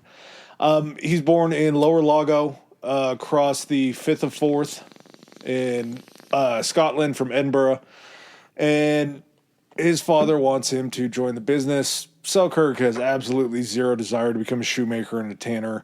He grows up in the business, but decides that he wants to kind of strike out on his own. No, Dad, I don't want to make shoes. I want to sail. So, him wanting... No son of mine is going to sail. Is this the one where he comes back with his license and his dad's like, fuck you. I don't care if you have your sailor's license? No, it's not a supportive father. No, we have 5 of these, and I think that this was the one, but I can't say for sure. People can't walk with your license. He ends up running afoul of the law, which back in that time, it was just the church. He ends up avoiding a bout of public shaming inside of the town church for indecent conduct in church. He ends up taking off on this boat. He goes up in a fishing vessel. He accidentally shook his penis 3 times using the church restroom. And the priest watched him. He didn't shake it enough. He only shook it 3 times for the priest. Ends up coming back, kind of a new man, reinvigorated in 1701. And upon returning, he ends up assaulting his brother and is wanted by the church again for another public shaming and probably a lengthy stay in prison. This was a guy who was a rabble-rouser, a troublemaker, kind of a wild child. Would you call him a rapscallion? Yeah, he fit. Yes, he's in the rapscallion for sure. He's in that division. He goes into the privateer business, and in 1703, he joins the expedition of this English privateer named William Dampier. Now, Dampier was already pretty famous, and I don't know if he had done this prior to or happened during. Dampier becomes the first person to circumnavigate the world 3 times. Yeah. Pretty insane. Not to take away from Dampier, but have you looked any more into the Black Flag? Have you looked at any game footage other than the stuff I sent you? Oh, the privateering thing. This reminded me of all of that and how sick that's going to be. The fact that you haven't played this game yet. This is my first one. This will be my first time. It is. But the fact that you're going to be able to get in there and just sail and listen to the sea shanties that are going to get stuck in your head, it's going to be phenomenal. I'm going to come over here a couple weeks into June, and you're just going to be humming sea shanties. Is that when it comes out? Like June 9th, I think, or June 6th. That's very close. All right. Getting back to real pirate shit. So, yeah, 1703 joins as a British privateer led by William Dampier. And the two ships that Dampier is being sent off with, can't remember the name of the first one, but Selkirk is actually serving as a master on the Cinque Ports. Sorry, Cinque, so it's not Sink, but still, any variation of a boat that you're putting the name Sink, regardless of the language or anything like that, probably not a good omen. And this boat is a small galley, basically accompanying Dampier's main ship. It feels like a situation. He was on the Dampier. And I think at this point... The St. George was a 26-gun ship that Dampier had with a crew of 120 men. They were joined by the 16-gun Cinque Ports with 63 men on it. So you have these large forces, and as a privateer, we've talked about privateering, I think, during the piracy episode. Mm-hmm. We've talked about privateering because that's what the badass Brit from the Spanish Armada episode, the one that goes out and does the rest of the exploring, it's basically a letter of marque that's given to you by the Crown that you are not allowed to raid any other English ships or any of your home country ships. But during the War of Spanish Succession, when you have a Spanish king who was given the position of being Spanish king, who is also the Prince of France, you have everybody else in that area being like, okay, Spain's the top dog in Europe. France is no slouch. If we combine these two kingdoms together, we're never going to be able to knock these guys off the top. So this War of Spanish Succession, I believe it was called like the Glorious Alliance, was basically everybody else in Europe being like, we can't have Spain and France combined. We can't fight France. And the privateers are basically Spain? What you would just think of as private military contractors. It's like... It's privately owned armed vessels, or you could convert if you had like a fleet of merchant vessels, and all of a sudden you're like, you could put a bunch of cannons on those and go out and loot a bunch of these Spanish ships or French ships or whatever they were. Wasn't it like 60 to 70% of it was like really high? Anything that you loot off of there, from the ships, the cannons, all of that stuff, you turn over like 30% of it to the Crown and you can keep the rest. Yeah, I would definitely be taking some of my boats that are hauling just regular like timber and shit. I'd be throwing some cannons on them and I'd be sending them out. And that's 30% of what you show them. Mm-hmm. That's not even 30% of the shit that you drop off and then go pick up after you come back. It's a situation where it's a very, very profitable business if you get into it. The problem is finding these ships to be able to raid. It takes them quite a while to end up making it to any place where they can really fight. Yeah, because these ships, the place they're picking up and the place they're going to be the most vulnerable is right after they pick up their cargo. And all of this stuff is at a time when it's coming over from South America. Did we mention the Cinque Ports captain, Thomas Stradling? No, but you just did. Okay, so Stradling's an asshole. Yeah, a young, brash asshole. Mm-hmm. So they're going over to South America to basically try to take out these like treasure galleons and things like that. And Selkirk, being the sailing master, is basically the navigator of this ship. Yes, he's telling him where to go. Which tells me that if you get to be the navigation master on this ship, you probably had a pretty decent career fishing before. Like, you know your way around a boat, you know your navigation pretty well. Big responsibility. Yeah. And probably somebody whose voice you're going to listen to. You would think. 1704, there is a failure against a French vessel. They end up missing out on that. They strike out multiple times until they finally get this victory against this Spanish ship named the Asuncion. It's a merchant ship. And after the victory against the Asuncion, Dampier basically says, all right, Selkirk, you're going to captain this ship. This is our prize ship. We're going to ride this bitch out. And then Dampier comes back after basically raiding the Asuncion and taking everything off of it that he wants. He has a change of heart and he goes, we can probably just release this one back to the Spanish. Better luck next time. Get back on the Cinque Ports. I think we'll be okay. You know what? After a thorough inspection, this ship is not. It's not what we want. There's, there's damage everywhere. You don't even want to see it down there. Shipworm's terrible. Yeah, it's bad. And Dampier enriches himself and lets this prize ship go. Well, that doesn't really sit well with Selkirk. It also doesn't sit well with Stradling. And Selkirk is serving on this Cinque Ports under Stradling. There becomes some dissension because Stradling isn't really the best leader. He ends up having a falling out with Dampier, and they kind of go their separate ways. Did you get what the quarrel was about between them? Was it about the fact that they let that Spanish ship go? I think it was just the fact that I don't think. Well, I know that is why. Jesus, I'm drawing a blank right now. That's why Selkirk had the issue, but I think that there was just some constant friction because Selkirk didn't really respect the other guy, Stradling. Yeah, 1704 in September, Stradling ends up beaching the Cinque Ports in the Juan Fernandez Archipelago for a restock and repair. They need to go through and clean up some of the shipworm. They also just need some resources on this boat very bad. And during this time when they're beached up, Selkirk basically starts questioning Stradling's judgment on taking this boat out on the sea. And Stradling tells him that it's seaworthy, and Selkirk pipes up and says that he would rather stay on the island than get back on that godforsaken boat. And Stradling says, all right, we'll see you. So the ship had stopped and restocked at this place called Mas Atiera, which was an uninhabited volcanic island like 400 miles off the coast of Chile. This is where I think they were doing the inspection and realized that damage from the previous battles, because these things aren't able to just pop into someplace and get repaired, they're kind of having to do stuff on the fly. If they're going onto the mainland, they're going to where the Spanish are. Yeah. And they will be taken captive immediately. Yes. And then wood-boring shipworms, like you'd mentioned, are just kind of eating away at this thing.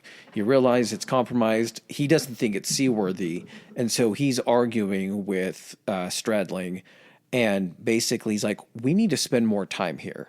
Like, we need to get this thing pretty heavily repaired before we leave. Stradling refuses. And then, like you said, Selkirk is just like, honestly, I'd rather stay here on this island than in that sinking ship. And he's like, fine. And rows him ashore. And I think at that point, because maybe people just trusted Selkirk more, maybe Stradling saw him as a rival. Yeah. He was basically like, nope, you already said it. You said you wanted to be sent. Nope, you're going to go ahead and live up to your word. And leaves him with, I want to say, a musket, gunpowder, some bullets, navigational instruments, which, fuck you, why are you giving me these? And it was probably his own set. Yeah. He's like, here's your shit. And books, a few clothing items, some bedding, hatchet, knife, and a Bible. Everything you need to survive. The bedding seems, again, kind of like a little slap in the face, too. He can say he gave him a chance. Yeah. And Selkirk, thinking that this is a joke, I guess as the rowboat's pulling away, he's walking out into the water following them, and they end up sailing off out of sight.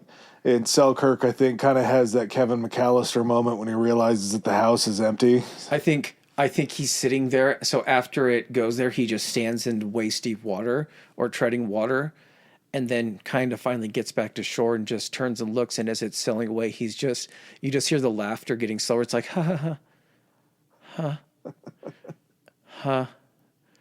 Because the first few months there, not saying they wouldn't be, were like cripplingly lonely. He was scared shitless, severe depression. Basically staying on the beach the entire time because he's terrified about any of the noises that are coming from the island's interior. He doesn't know what's going on in there. He's from fucking Scotland. He also might have made the smartest decision of his life, though. Because very shortly after the Cinque Ports ends up leaving, it runs aground and its crew is taken prisoner in Peru and they're never seen or heard from again. Yeah. So while he was marooned on this desert island, we're telling Selkirk's story because he survives. Mm-hmm. Had he gotten on the boat that he was giving Stradling shit for, he would have died and we never would have gotten this story. Yeah. Crazy.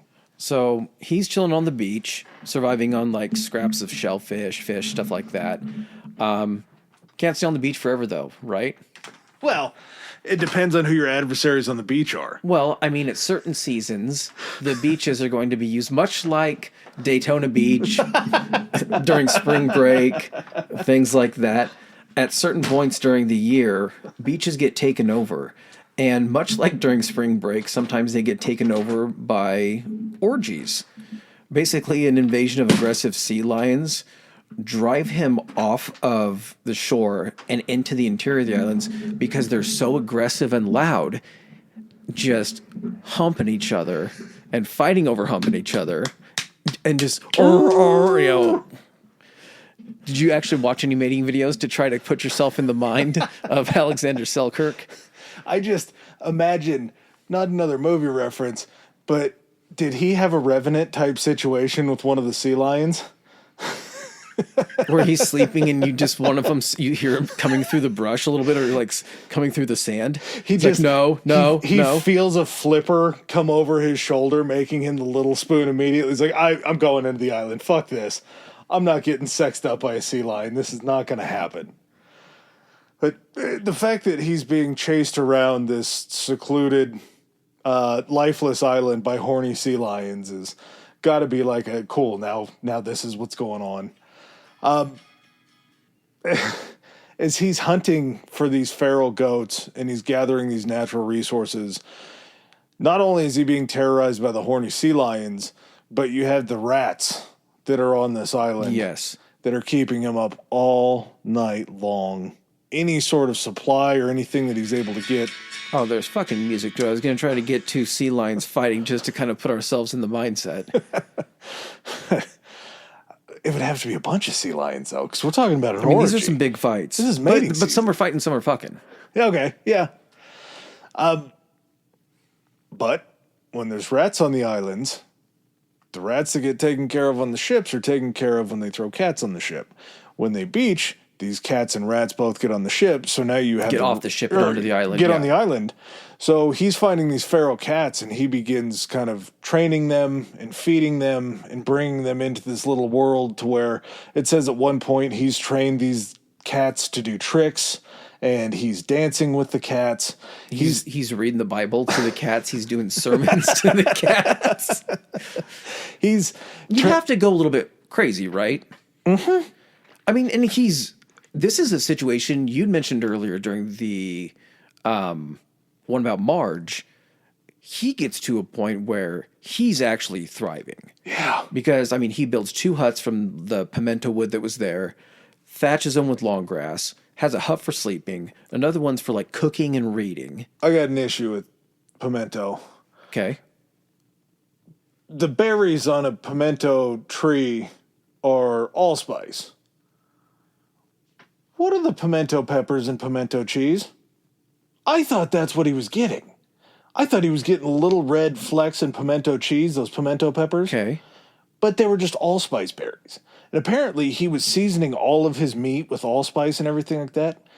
Allspice, it's a terrible spice. It's not a good spice. It's the only spice, though. Yeah, I guess. He doesn't even, and you're thinking to yourself, the ocean is all around. How do you not develop a system for getting some of the salt out of there? Listen, he didn't figure that out, but he's seasoning stuff with allspice. I think there's some like pink peppercorns that he's able to identify.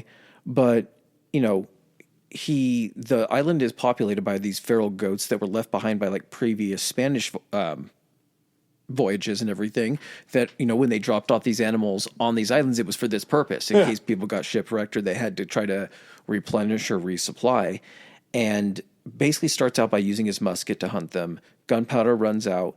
He learns how to outrun. This is literally like, this is where you get the Tom Hanks Castaway thing, where you go from him being like the schlubby, normal Tom Hanks you're used to seeing to just like the island living guy that looks like he goes to a ton of Jimmy Buffett concerts. Yeah. He learns to outrun and catch the goats on foot. Eventually slaughters hundreds of these things for like meat, fat, and leather. Is able to make candles out of the fat. Is able to re-sew and recreate his clothes because the other ones just fall apart off him out of these like goat skins. Starts breeding the goats. as well to have a readily available food source. Breeding the goats, not breeding with the goats. Okay, I'm not going to do this. We had this conversation. Listen, it's a question. No, I understand that, but at the same time, the guy's pretty religious. Doesn't he built even a drink. chapel. He built a chapel. That's what I'm saying. You don't build a chapel and then fuck goats. All right. He's there Apparently while. on an island, sometimes you build a chapel and you fuck kids on the island. That's a different religion, But probably. that's a completely different thing. Eating wild turnips, apparently cabbage or some type of cabbage. And then, like I said, pink peppercorn. So, but he has a spice. Yeah. Yeah. And to say best case scenario for somebody that's marooned on an island, I'd have a hard time pointing to anybody but Selkirk just because he has his own thing. He built a pen for these goats. He's milking the goats. He's getting all the natural resources that he can get out of the goats between killing He's them. milking the goats are milking him. Is that what you're trying to? No, I'm proud of you for getting past that. Yeah. I avoided it. He's developed these callous feet to where he's run out of his shoes. Fucking leather. Yeah. He's walking around on all of this volcanic soil just barefoot, and he's doing so well that I couldn't believe doing this research just how excited I was that this guy was doing awesome. And then all of a sudden, as he's on a chase with one of these goats, as the goat I think he's like 10 to 15 feet in front of him. All of a sudden, the goat just disappears through this brush, and he continues running. Well, the goat disappeared because the brush was obscuring a cliff. And as the goat ran off the cliff, Selkirk ran off the cliff in some sort of a Wile E. Coyote style. I don't know if he stopped in midair and looked down. But he ends up landing on his back. And when he comes to, he realizes that he's extremely injured. Yeah. But he didn't break his back in this fall. And the reason that he didn't break his back or do anything worse is because he landed on the goat. He reached back and felt, and he came away, and there was blood on his hand. He's like, "Oh my god!" Yeah, he landed on the goat. I think the goat stopped, and then he full on cartoon style hit the goat, and they both fell ass over tea kettle. Yeah, and and thankfully he was the goat. one. There's a universe where that goat lands on him. Yeah. He's like, "Am I dead?" He reaches back for the blood, and he just grabs a rock and just finishes it off. Your dinner, your dinner, bitch. No, he was out of it for days. Yeah, and everything. But and at one point as well, I think he's either out by the beach or he had a system set up where his actual area where his huts were overlooked a good chunk of the island that gave him a pretty decent view, elevated for him to be able to watch for sails and everything. And sails he saw. Yes. At least on 2 occasions, he sees these sails and these ships coming close. And the logical thought is you're going to want to put up a signal fire or something like that to draw you in, right? Or to draw them in. The problem is, if they're Spanish ships, they're going to kill him. So you think of a movie or a situation nowadays, regardless of what ship is out there, chances are there's no pirates. Yeah. There's no other countries that are going to try to get you and be ah. So when you're out there, you just signal anything you can. For him, it's got to get close enough that he can see the flag on it. And if it's not currently running its flag, it has to get close enough for him to be able to identify from the way the ship is made if it's an English or a Spanish or whatever it is. Pretty close. And has to get close and then create the fire. So there are times when the ships just roll up, and at one point he's like, oh shit, those are Spanish ships, but can't identify it until he literally sees the ship is anchored. The people are rowing out. I still can't tell if those are white people or slightly darker white people. But... And then they finally get to the beach, and he's, peeping out from the trees, trying to stay hidden. During one of these times, I think they see him and fire at him. He runs off into the trees, probably wearing his goat skin, huge beard. He and might everything. look like a goat. That's true. Man, just takes off into the tree. Bullet hits over his head. Man. And he ends up climbing up a tree in one of these instances, and the guys catch up, and they're standing there, and he thinks they're, about to find him. and they just end up taking a piss and he then just turning around. hears running water and Yeah. opens his eyes and looks down, and it's just a Spaniard pissing on the tree that he's climbed. They end up finding his like hut or whatever. They kill a bunch of his goats and everything, which is fine. He knows how to go out and get more goats. But there were times when it wasn't just survival against nature. Yeah. Like he was invaded. How terrifying, too, is that when you see the ship coming, and the only way that you really have a decision to make is you're like, dark hair, dark hair, dark hair. They all got dark hair. They're Spaniards. Shit. I got to run into the woods. Facial hair, facial hair, facial hair. Not a one, clean as a baby's butt, into the woods. That's the thing, too. You see it from a distance, and it has to be all excitement. And as it gets closer, all you're sitting there is your excitement is building, and then the disappointment when it's not. Because it can't be fear. That can't be the initial thing. It has to be about the possibility, right? You're not thinking, oh God, here come the Spanish. It's please God, let this not be the Spanish. You're not. But what's the feeling when that boat leaves? There's going to be relief, obviously, because the Spanish didn't kill you. But what are the odds that another boat comes? Like the one boat that you do see is a Spanish boat. What are the chances an English boat's going to roll by? I try to be optimistic about this when I say it, but in your head you're thinking, shit, how long has it been since I saw a boat? The last two have been Spanish, whatever. But you're also thinking to yourself, that means that the winds are still pushing boats here. That means boats are still coming here. And if there's Spanish ships here, that means there's people looking for Spanish ships coming this way. I'm due. That's it. Yeah, exactly. I gotta be due. And eventually he is. Due he was, yeah. February 1709, the English ship the Duke. The Duke came to the island, and of course, in perfect Alexander Selkirk fashion, he ends up meeting the landing party with just this beautiful goat feast. Mm-hmm. So he's identified that it's an English flag. The captain... Shit, I just had it. Rogers? Woodes Rogers. Yeah. Captain Woodes Rogers is a part of the landing party. That's so crazy. Because that's a name in privateering and piracy and stuff. Woodes Rogers? Yes. Yeah, it does sound like for certain a pirate. Woods shows up, and Selkirk has these goats on the spits, and he comes out and he meets him, and he's taken aback at how well Selkirk's able to speak. And the reason that he's still been able to keep his English is because he was reciting the Bible out loud. It was a way to keep himself sane, but if you just don't talk for extended periods of time, you lose that. Yeah.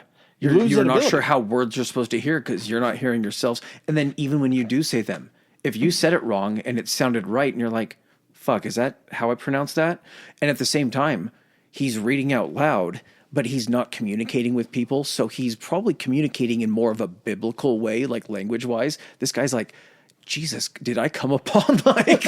Is this Moses? Yeah. What the fuck? How did he get out here? Nice goats, man. Yeah, and Woods is also highly impressed by Selkirk because he's basically reviving the sick crew.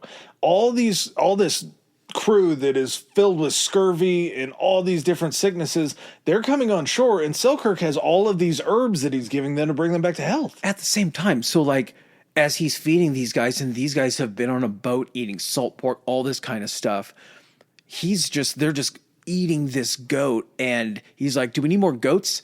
They're like, I could have more goat. Are there more goats? He's like, 1 minute, and just runs off into the trees, and you hear, man.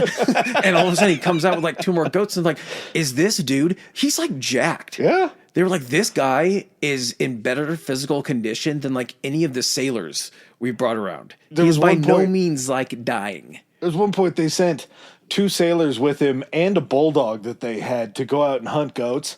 They said that Selkirk ran ahead of them, had 2 goats, and was back at camp before the 2 sailors and the bulldog even made it back to camp. Yeah.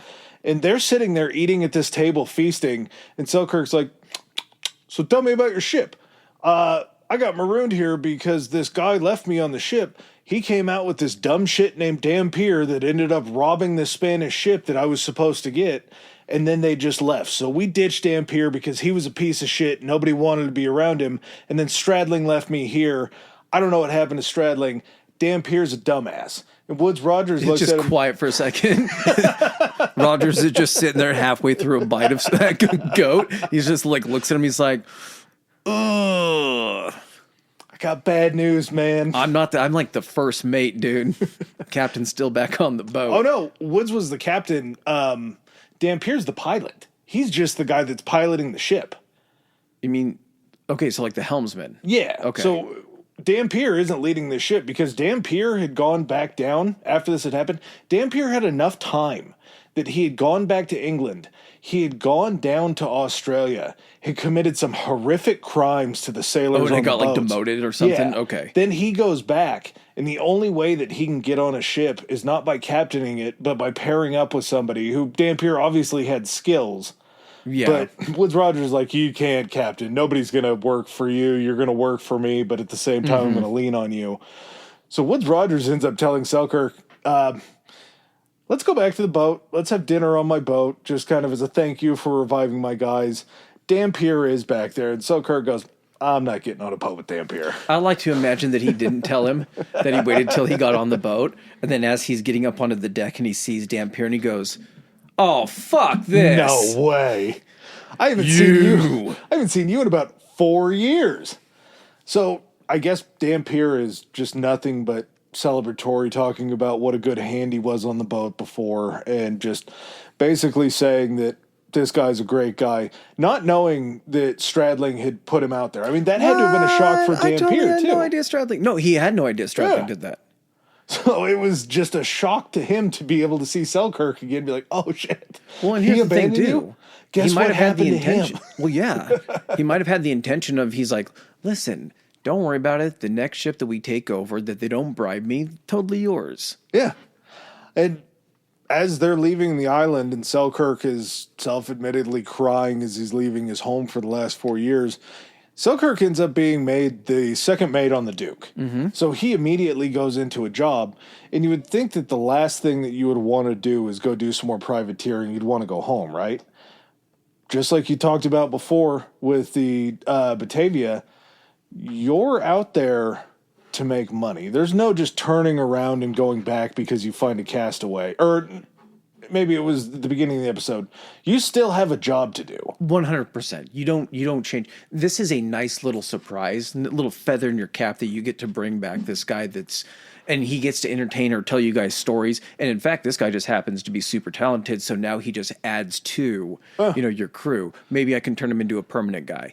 But at the same time, if whatever is supposed to be full in the bottom of your ship, whether it be gold or like anything that you could sell, you don't go back until that's full. So they're not just going to be like, this guy technically in the terms of like monetary value, this guy's worthless.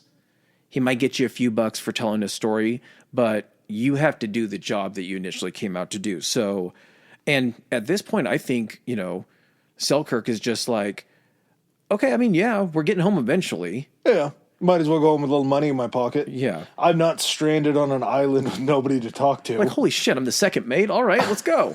Deal. And they end up going and raiding, I believe it's on the west coast of South America. I think it was in Peru, where he actually led a group upriver chasing these Spanish women who had sewn like jewels into their clothing as they were trying to escape, and end up just raiding these women of their clothes and stealing all of their jewels and everything. Yeah, we totally took all their clothes off of them because they like had jewels in them. He's given temporary command of another Spanish prize ship that they pick up. I mean, he's out there doing the thing. Okay. This dude who is a good navigator, last interaction he's had with anyone from privateers or the British fleet or whatever is he basically got booted off for making a joke. Yeah. And mouthing off to the guy that was technically his captain. Within the course of being rescued and brought on here, he's like, hey, you're the new second mate. Hey, we just actually got this other ship. You're going to be the temporary captain of it. Is he just like, so like I died when I fell on that goat, right? Like at that point, like I had died. The rest of this has just been a dream. it's been one day, and I've just slowly imagined all this as I was dying. Yeah, I'm slipping literally. All this is happening as part of a fever dream as I'm dying because my back is broken in the bottom of this little canyon. So I got gored by a goat horn that I landed on. Yeah. This whole thing is absolutely insane and cool, but maybe the big feather in his cap, besides surviving all this, is they continue moving west, and Selkirk gets a complete circumnavigation of the world on this trip before he gets brought back. Takes him a while. He finally gets it. He completes this world voyage by pulling back into England on October 1st, 1711. 4 years, right? Well, 8 years total from when they had taken off the first time. Okay. Because 4 years on the island. Yeah, right? the voyage and then getting trapped and then coming back is how long it takes. 8 years after he leaves, he ends up walking into a church. I believe they said that he'd received either 600 or 900 pounds for this voyage. It was equivalent of like 160,000 now. Yeah. So he did pretty fucking well. Pretty great. Yeah. He ends up walking into this church in these fine linens and these beautiful clothes as he has this massive beard that he still has and this long hair. And he sits down in the back of the church, and everybody in the church is looking back like, who is that guy? Including his family. And as the sermon is continuing and going on, his mom keeps looking back and seeing him until eventually she finally decides that it's him and stands up in the middle of church and says, "My son has come back." And they have this beautiful reunion in this church. You're right. You're damn right he has. But he can't shake the island. He can't shake the fears that he has, and that solitude changed him from kind of this rapscallion, as we talked about before, into kind of this quiet, solemn guy who ends up digging or finding a cave. Yeah, so it's on his father's property, and he ends up like finding or digging or creating some type of like cave that he would go and like sleep in, just to get that feeling. It wasn't like, hey, like he's using a blanket and everything like that, still sleeping in his fine pajamas, but it's just like a comfort thing. And he's changed that he doesn't like being around a lot of people or anything like that. And so he eventually makes the decision, not intentioning, to get marooned again or anything. But he's like, I got to try to find a middle ground here. I got to get back out sailing. I got to get back out on the ocean. And he goes out, he's an anti-piracy agent for the British Navy, working off of West Africa. Mm-hmm. So basically he's protecting the slave ships from being raided. Yeah. Being down there, he ends up contracting yellow fever and from the mosquitoes, and ends up dying on his boat and is buried at sea. Which, again, buried at sea sounds like a very dignified thing. It's the most unceremonious thing. Yep. It's some guy has a hold of your arm, some guy has a hold of your legs, and they heave-ho you up and over. And you're hooked up to a rock, so you make sure you sink. So you don't float. Yep. Exactly. The fact that he dies at sea is somehow pretty poetic. He becomes like a footnote, too, which kind of sucks, because the captain in his log is like, saw this, Alexander Selkirk died. And it's just like this little notation. And when he comes back, to Scotland and to England and everything like that, he is a bit of a celebrity. This story comes out, and the story of Robinson Crusoe basically comes out of this. And I can't remember the guy's name that wrote Robinson Crusoe. Daniel Defoe. That's right. He changes some things about the story, but this is what inspires him to write that story. Robinson Crusoe, I think, takes place with a guy being stranded for like 28 years. It's an island in the Caribbean, but it's like an island at the mouth of this giant river or something, which makes it sound less impressive. But this guy has people there with him on the island. And there's just a lot more filler, because you can't fill a whole book with just like, and today I ran down another goat, or and today I did this, which I'm not saying his life was boring on that island, but you got to bump it up a little bit, because Robinson Crusoe ends up going on to become one of the most like widely printed pieces of literature in the world, right? Yeah, except for there was a time, and this is the most insane shit that I've ever heard of. The original title for Robinson Crusoe. It was a paragraph. On the front of this book, The life and strange, surprising adventures of Robinson Crusoe of York, mariner, who lived 8 and 20 years all alone in an uninhabited island on the coast of America near the mouth of the great river Orinoco, having been cast on shore by shipwreck wherein all the men perished but himself, with an account of how he was at last is strangely delivered by pirates, written by himself. That was the title of the book. That's usually what's on the inside of the jacket. Yeah. Now. I've read articles shorter than that. How do you get all of that on the... That's why he couldn't make any money, because he's going to his printer, and the printer's like, we're losing all our money on typeface on the front. You wanted this in gold leaf on the front. Every part of the front is covered in gold. They're asleep by the time they're done with the title. So yeah, the life and adventures of Robinson Crusoe sounds a lot better, a lot cleaner. Crusoe's... the fact that we get books out of these, and like you say, for Selkirk, every single day is an adventure. For somebody reading about Selkirk, there's a lot of days where things get a little monotonous. The guy had enough time to build a chapel to praise God in. Yeah. That means that that's a guy with a lot of time on his hands. And there's only so many times to be like, almost missed this goat, but then I caught him. Or oh my God, is he masturbating again? I feel like he's masturbating every chapter. He's jerking off so much the pages in this book are stuck together. You got to get some more characters in this story. But and that one kind of like 4 years on the island, and then you just kind of meet an unceremonious end with yellow fever and you get your body. But that's the thing too. Because I guess, I'm not saying surviving was such a normal thing, but the risk of sea travel and the normalcy of dying at sea, where if you survived, it was just like, good for you, man. Yeah. Yeah, nobody ever leaves port with the promise of coming back. And this dude did it in such a crazy way.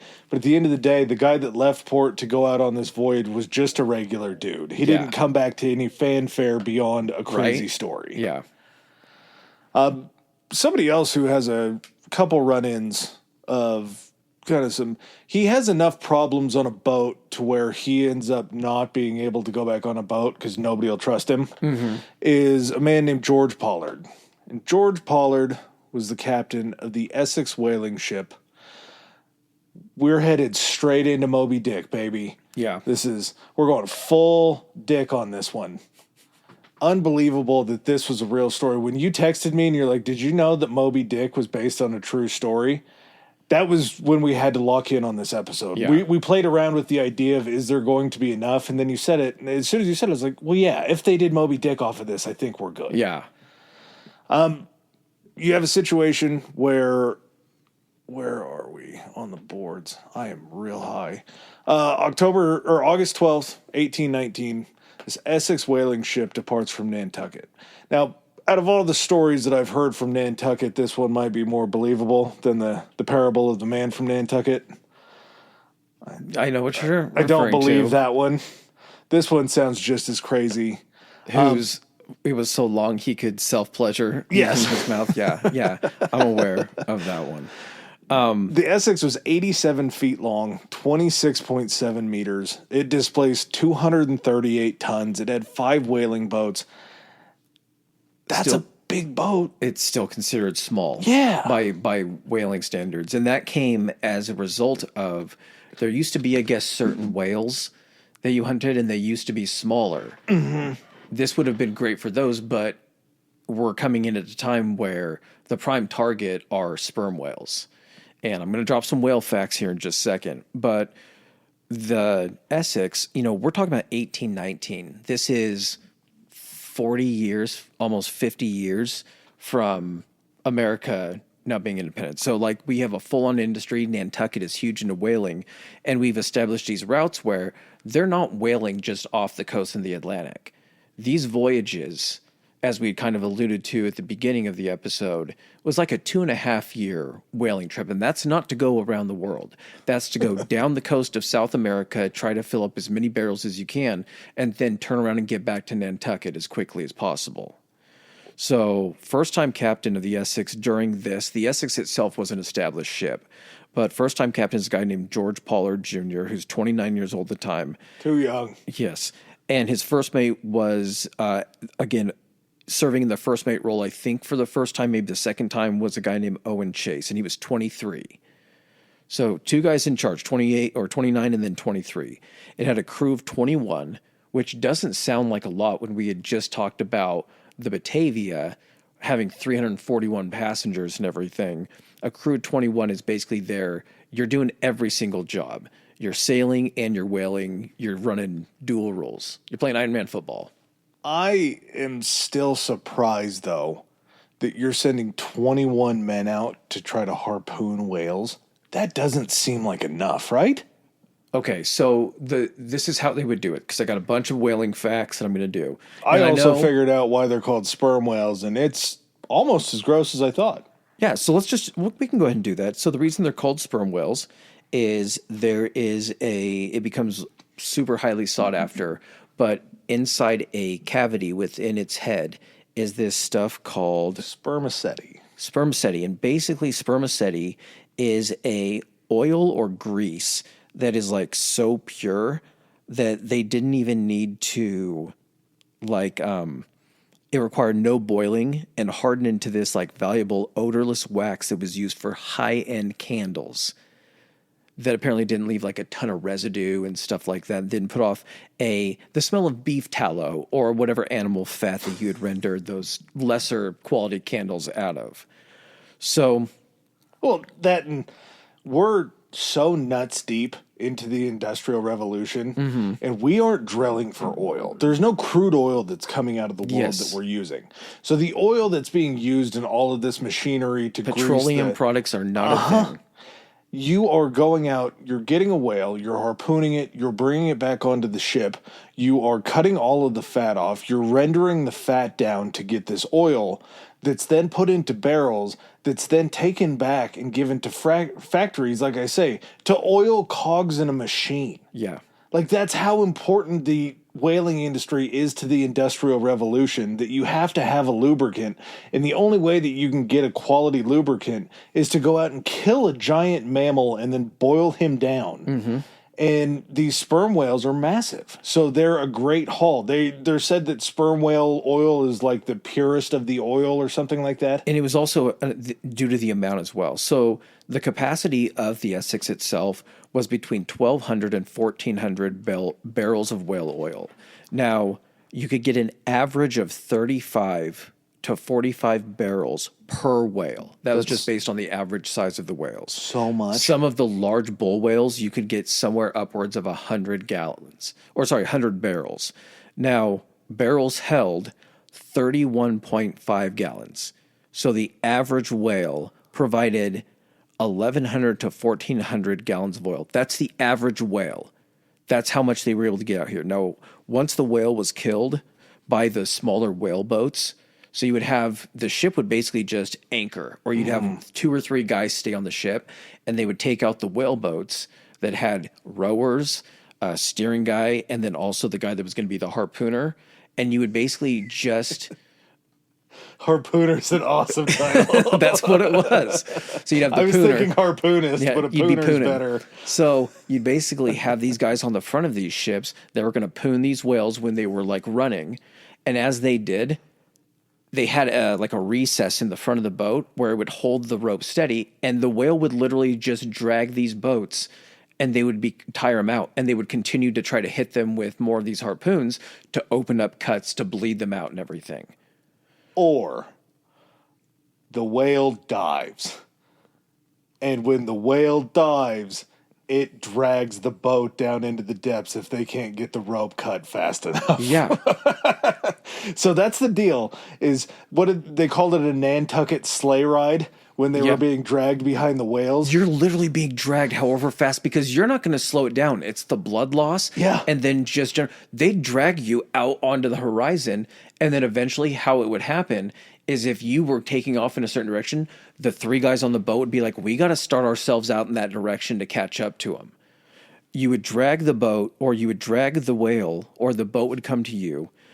It was towed back, or the boat would meet it. It was lashed alongside the main ship. You couldn't get it up out of the water, so it was just secured as much as possible.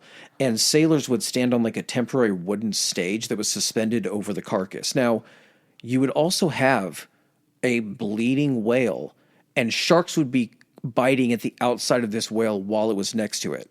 Now, the head of it, like we talked about, was the most valuable prize. It was severed in whatever situations they could from the body and hauled up on the deck, or held literally right up against the boat, because this is the money pot that they're going after. It was called the case, and it contained hundreds of gallons of that pure liquid spermaceti oil.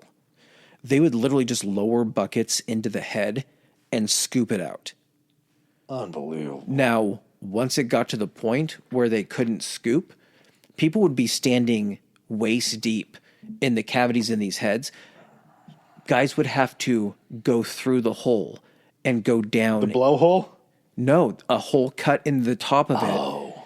And go into this to try to like scrape out and get as much of this stuff as possible. This was an actual job on the boat, was to go in there and get the rest of like the fat. You don't get that smell off you, do you? You better hope to God you're not the smallest guy on the ship. No. This was like a cabin boy job that would happen. So on the ship's deck sat this thing called the try-works. And it was this like large brick furnace basically holding these just massive iron pots or cauldrons. So the blubber chunks that they would strip off this thing were tossed into like the boiling pots. And as the oil rendered out, these crispy leftover skin bits, they called them cracklins. Yeah, they pork were cracklins. skimmed off and then literally thrown straight into the furnace because they were rendered boiled off fat, and they would continue to fuel the fire to keep it hot. So it's like a self-feeding thing. So not like pork cracklins that you eat. I'm sure someone tried to eat one. And it just... Fuck, I don't know. Yeah. So once boiled, like the hot oil, it was ladled into the copper cooling tanks. And then once it was safe to handle, then it was funneled into these heavy wooden casks. Those were the things that were lowered into the ship's like cargo hold underneath it. And that's where everything would be stored.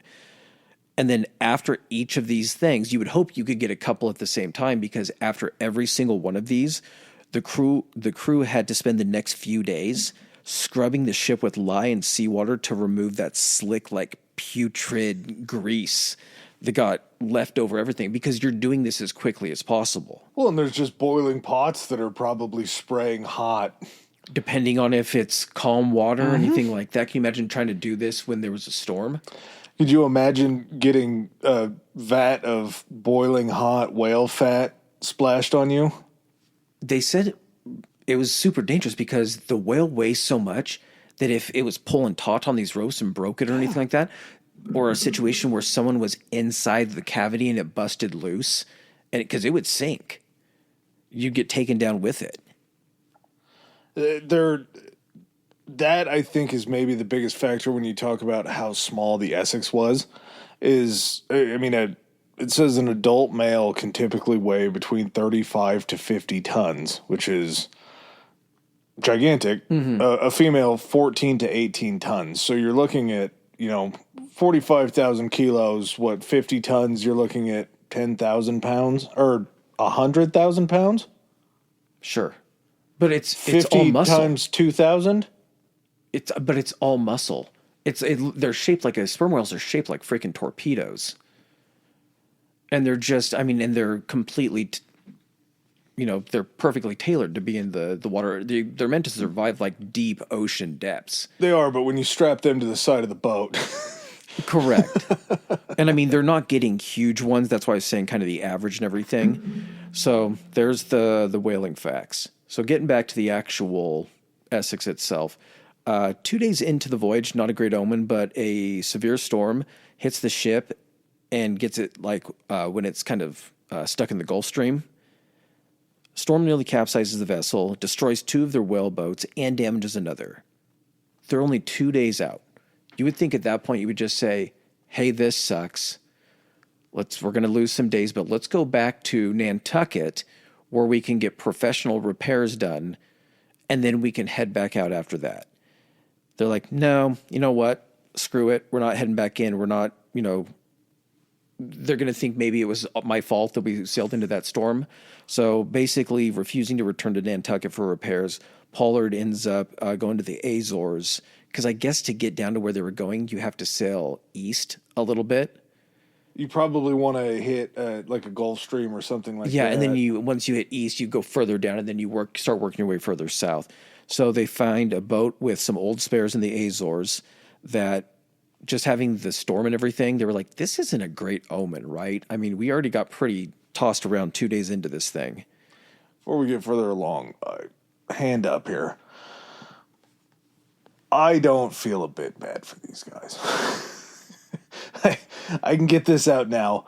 We're going to talk about some pretty horrific shit, but the things that lead up to them getting out to the whaling island or the whaling grounds, bad people. Mm-hmm. Totally bad people.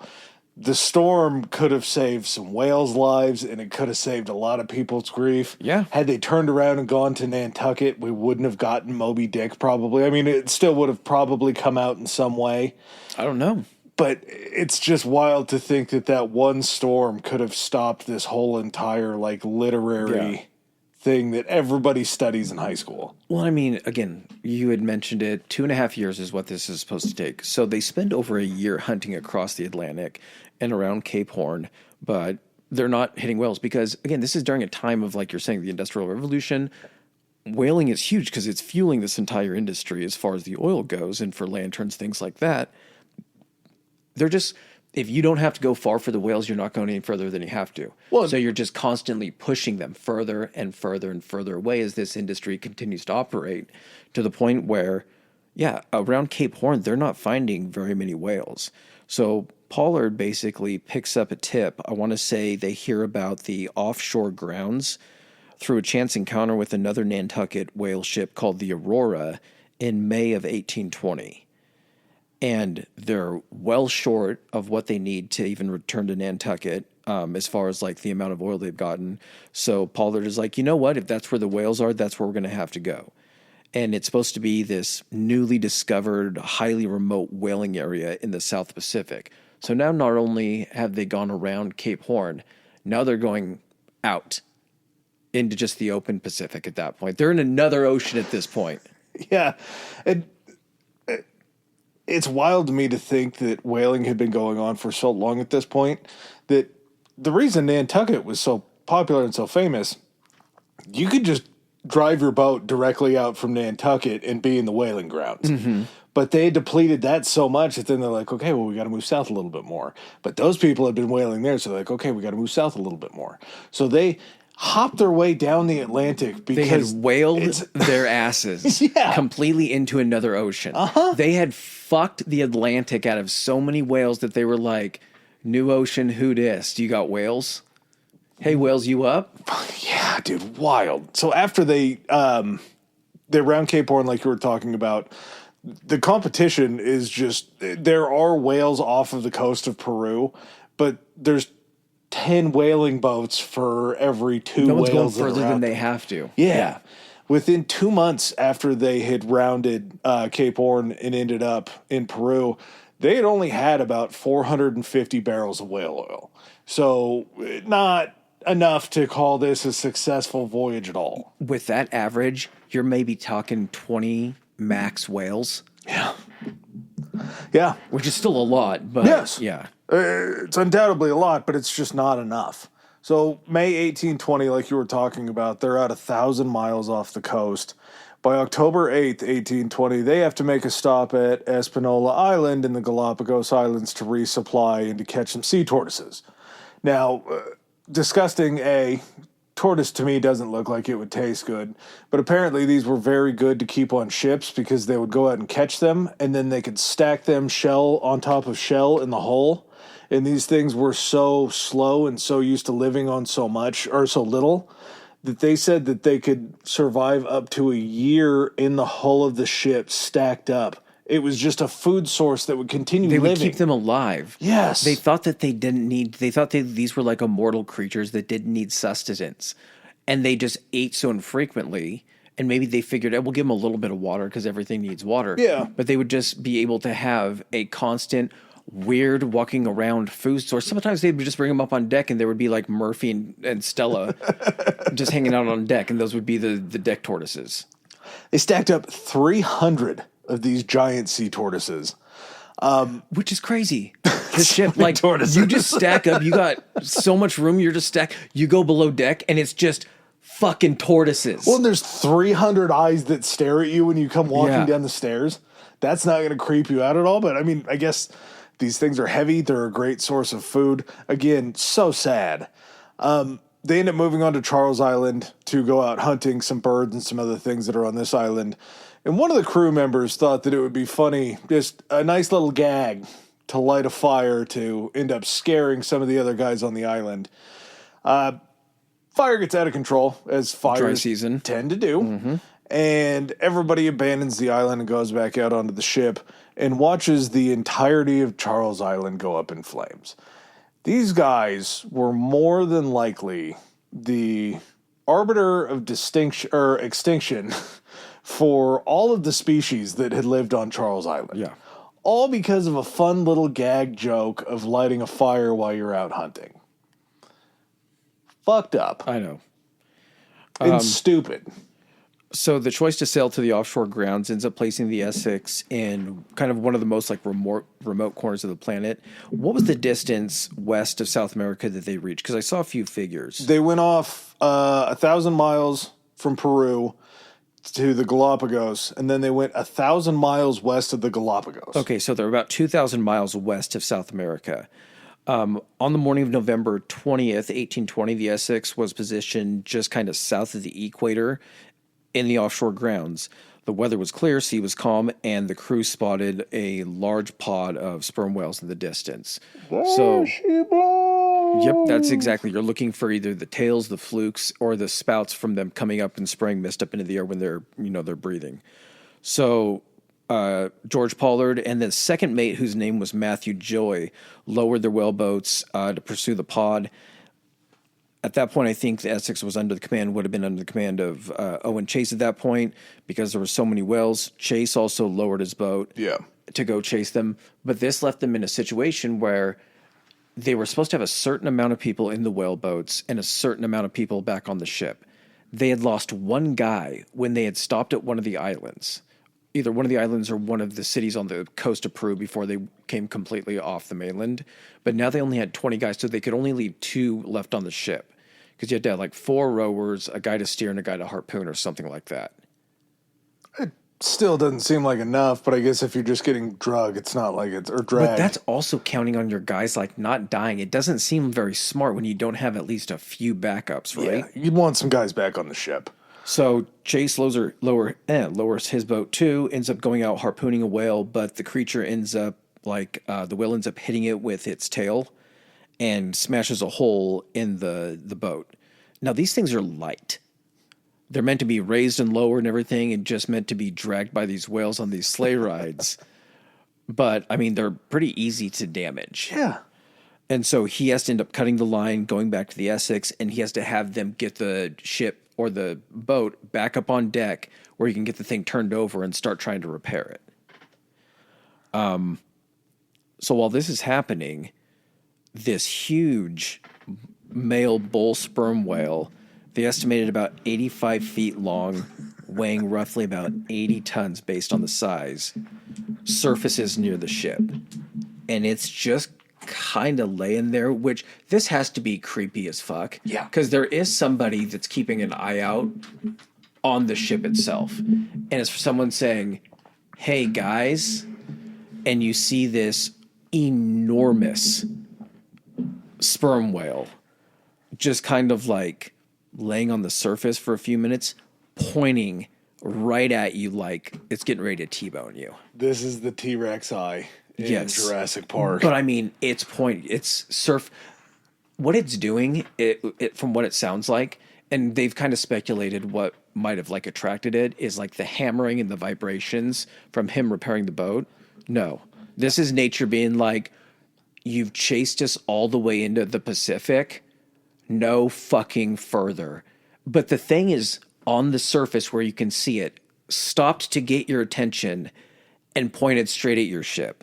And as it began to move, they said it spouted about 2 or 3 times. So it was like building up its head of steam and accelerated. So basically they see, you remember in the cartoons or you see the bull do the thing where it rakes the ground and you see it breathe out a few times? That's what the thing does. And charges directly at the ship from about 100 yards away. It hit it just forward of what's called like the forechains or something like that. So I'm guessing probably somewhere in the front half of the boat. And just, they said it knocked every single person off of their feet. And the ship was like trembling like a leaf. Yes. Score 1 for nature. And I mean, it's not just hitting it once. It's shoving this thing to the side. And they said after it kind of like, they heard it scrape past the hull, it shook its head and then kind of like seemed like it was disoriented from the impact, which I'm sure it kind of was. Yeah.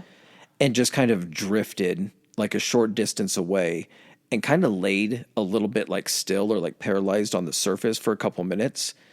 And as they're going down to survey the damage and everything, they're taking on a whole bunch of water.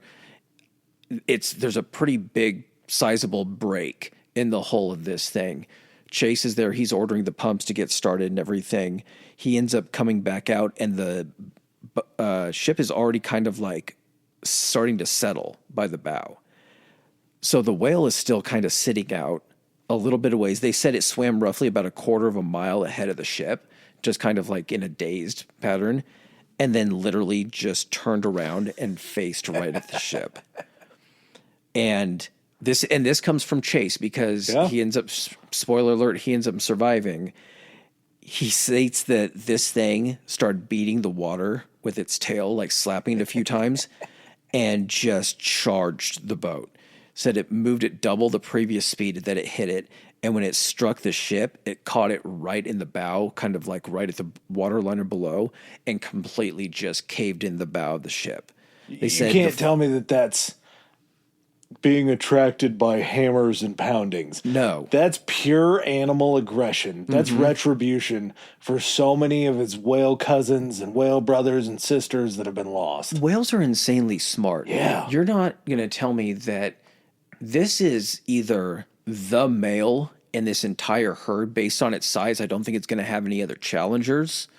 So it's traveling with those whales that you're chasing down that have calves with them, that you're harpooning some of them. There's squeaks, there's communication and distress going on in the water. And all that animal knows, regardless of its intelligence level, but still being a whale, is that this did not occur until this thing showed up. And if I make this thing go away, then guess what? All of this distress and everything like that will be safe. Sounds logical. I mean, it's a protective nature type thing. Exactly. Yeah. And so this thing, I mean, this second impact pushes this thing backward through the water.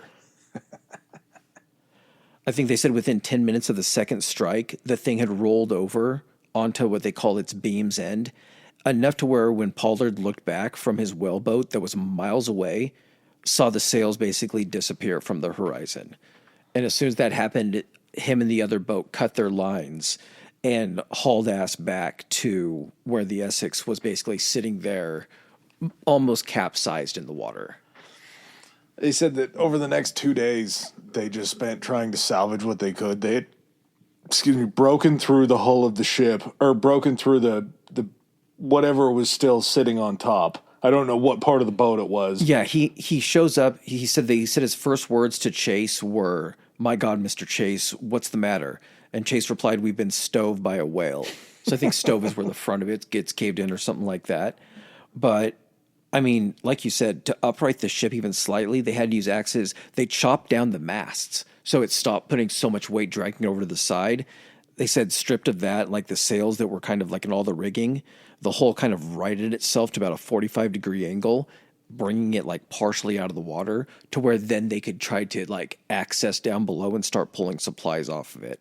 So they chop holes through the planks in the upper hull to access it. They pulled out about 600 pounds of ship's biscuits, which were like hardtack, that had basically been soaked in seawater though. Mm-hmm. So they're all salty as shit, which then just accelerates the dehydration. Well, yeah, they'll dry. You can eat them again dry. They're just going to have the salt left in them?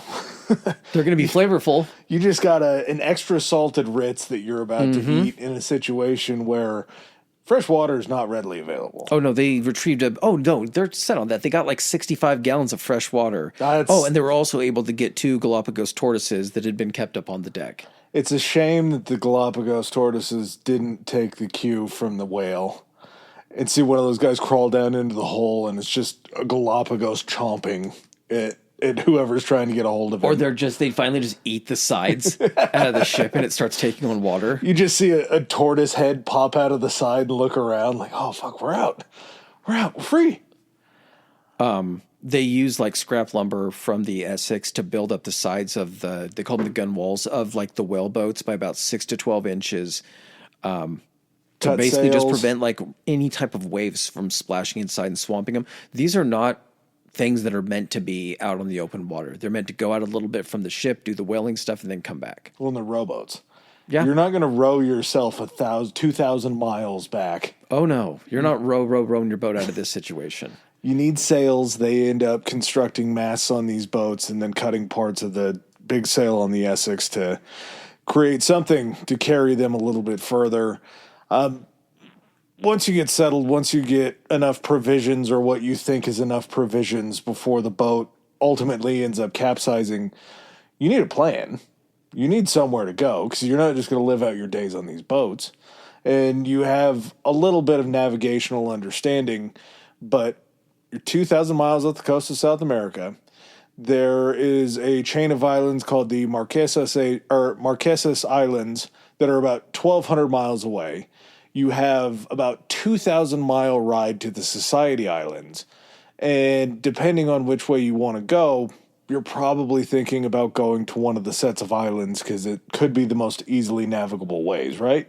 You're also at the mercy of whichever way the winds or the tides are going too. So you could be 1,000 miles west of South America or the Galapagos. Be like, let's head back. That's the closest area. They're like, none of the winds take us there. Like, we're going to be rowing against the tide the entire way. So that also has to be taken into account. But Owen Chase and Matthew Joy, who were the first and second mate, overruled Pollard, who wanted to go to the Marquesas or the Society Islands.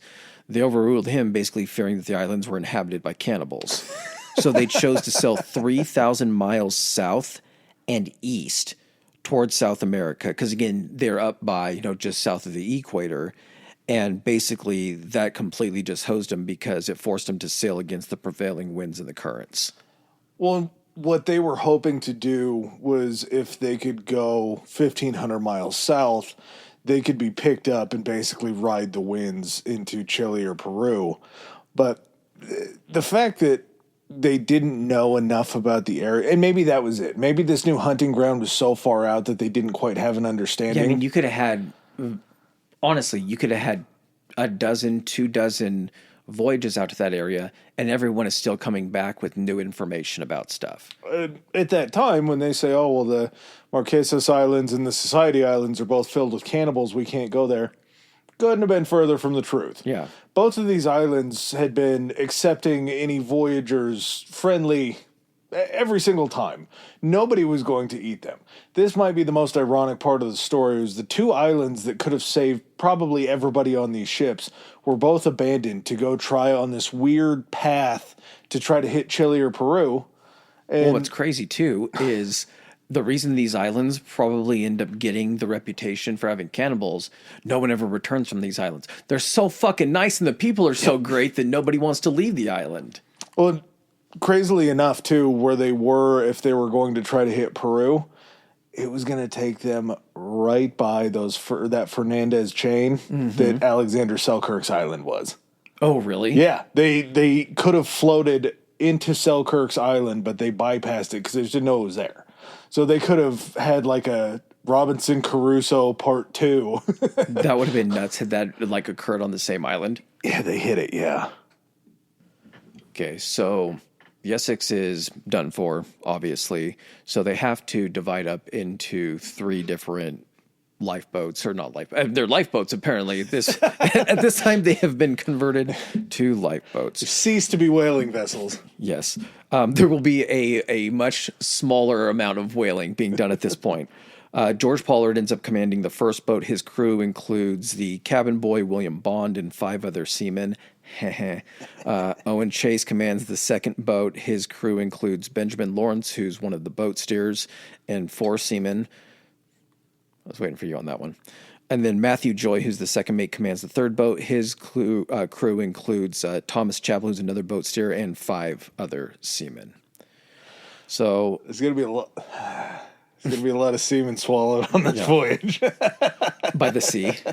So at night, when visibility pretty much drops to 0, because again, there's nothing to provide light. If the moon's not out or anything like that, It is pitch black. They use ropes to literally tie the 3 whaleboats together and basically just to prevent them from drifting apart while they slept or rested.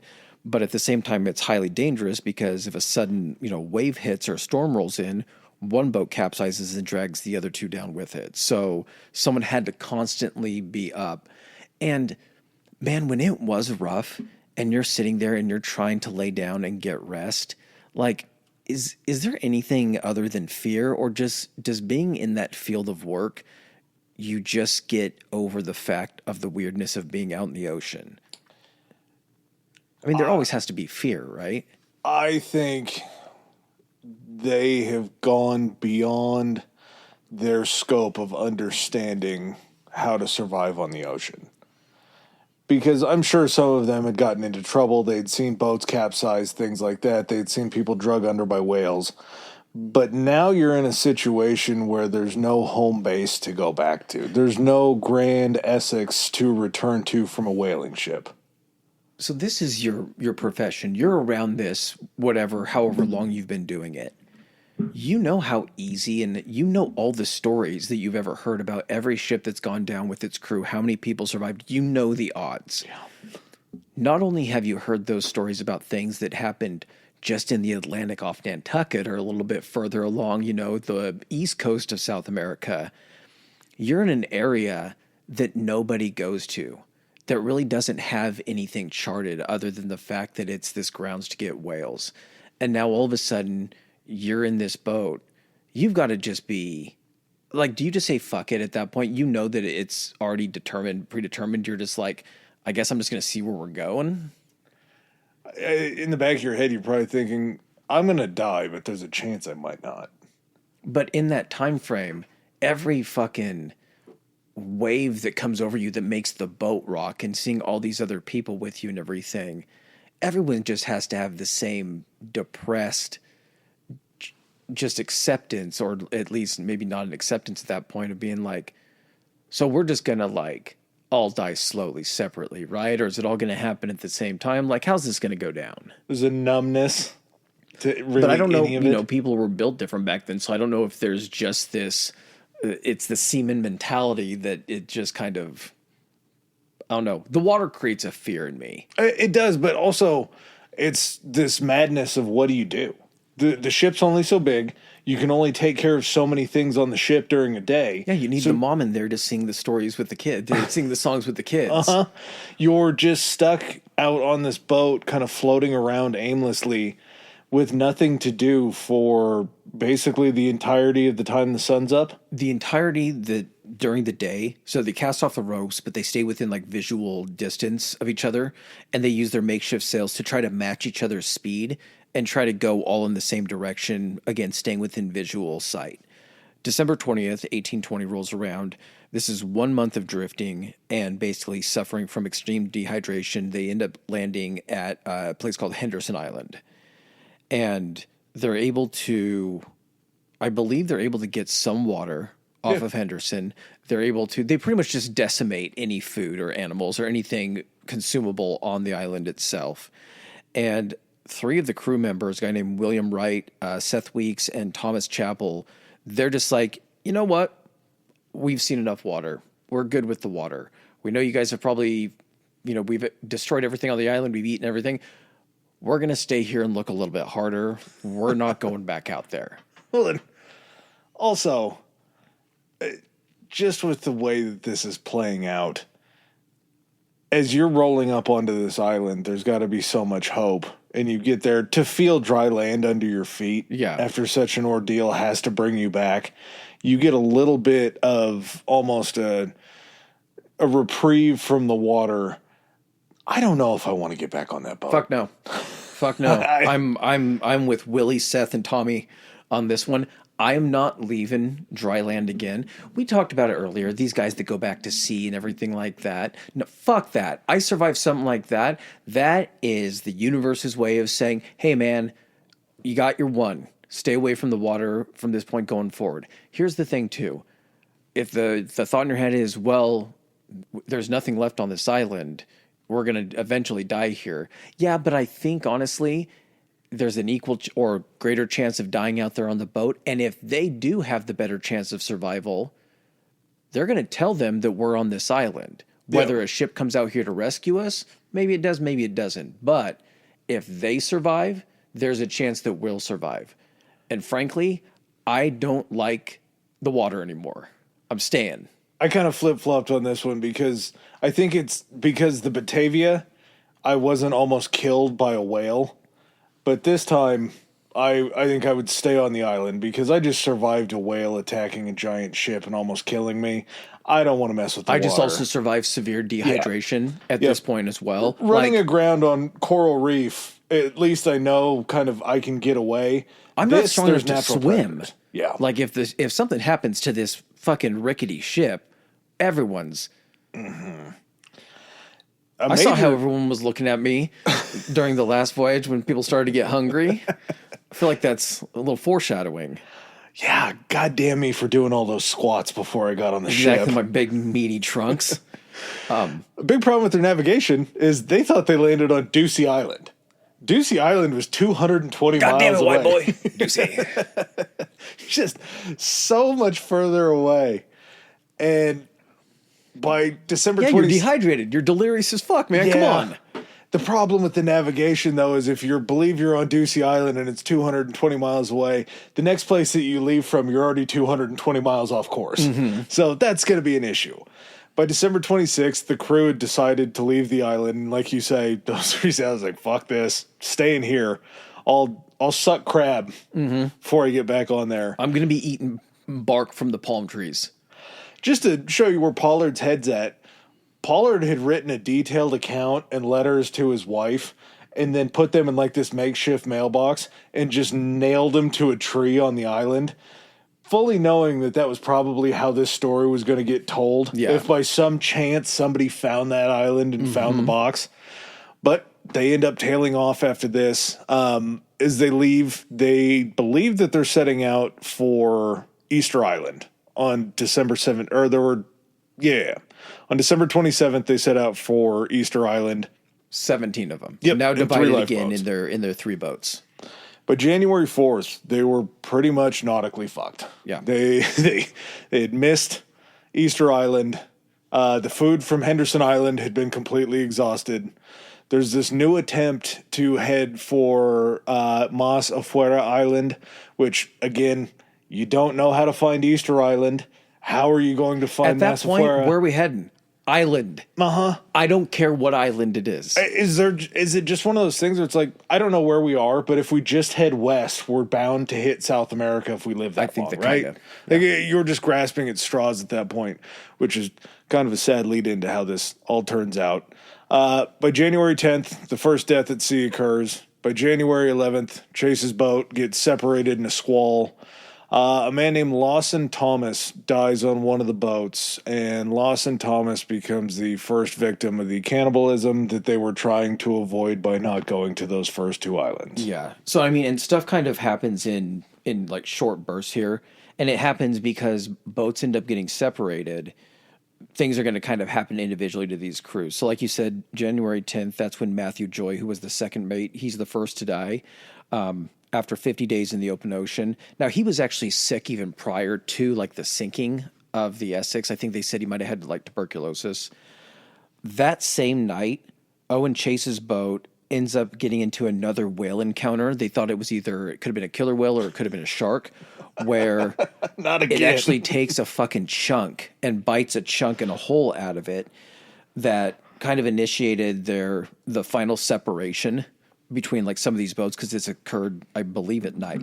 So while the boats were drifting in pitch dark, it bit through the thin side planks, and it was just above the water line, but because of the water, coming over it, caused water to pour inside. They scrambled to stay afloat. They had to stuff a bunch of clothing into the hole to plug the leak until daylight, when Chase managed to nail like a piece of canvas and wood over the hole, but it also caused them to be much, much slower.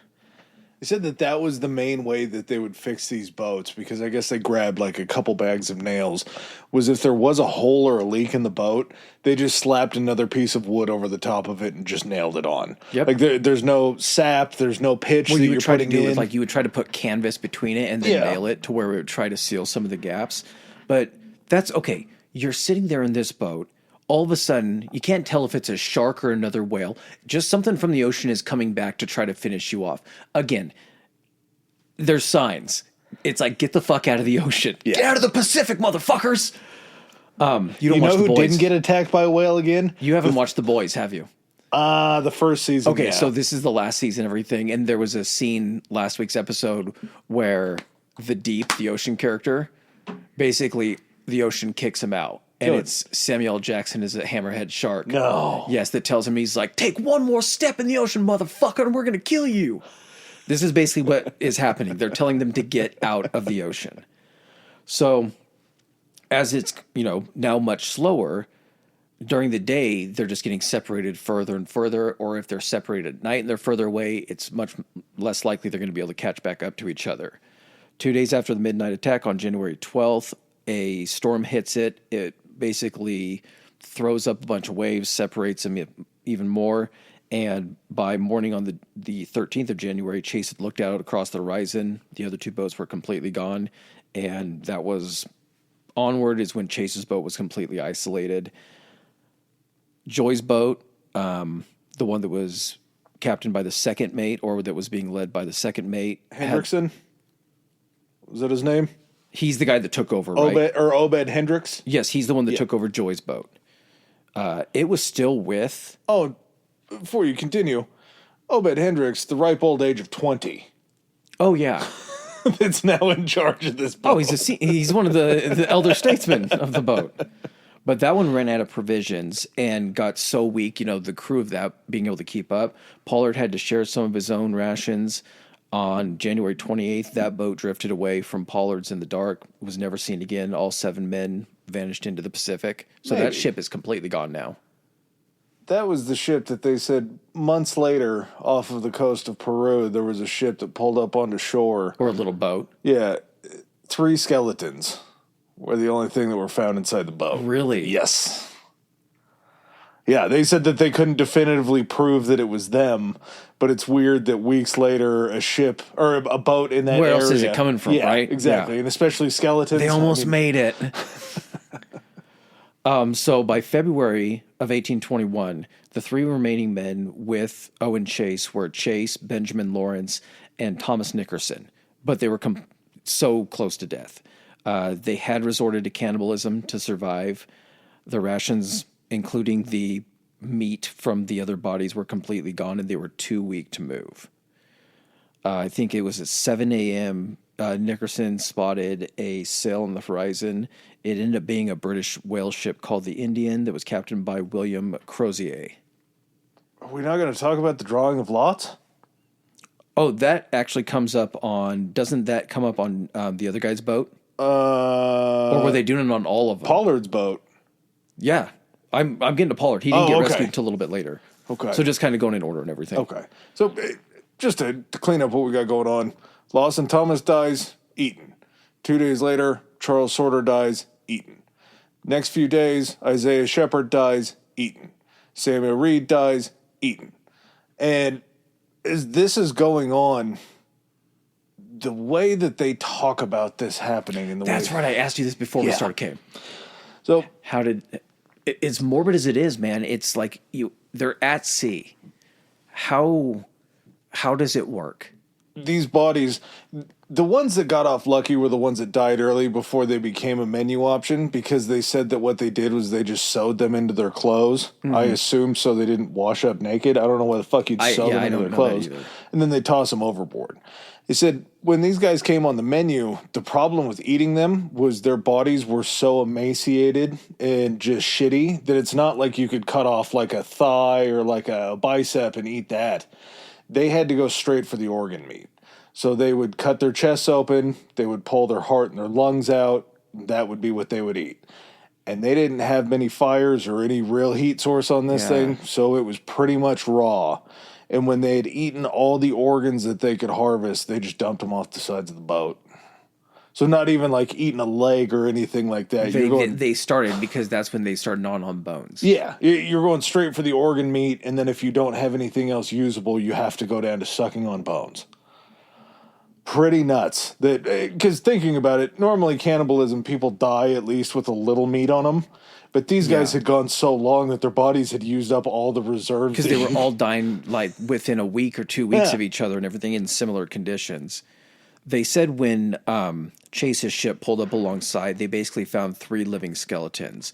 They were so emaciated that their skin was like split tightly across their bones and they couldn't speak or stand.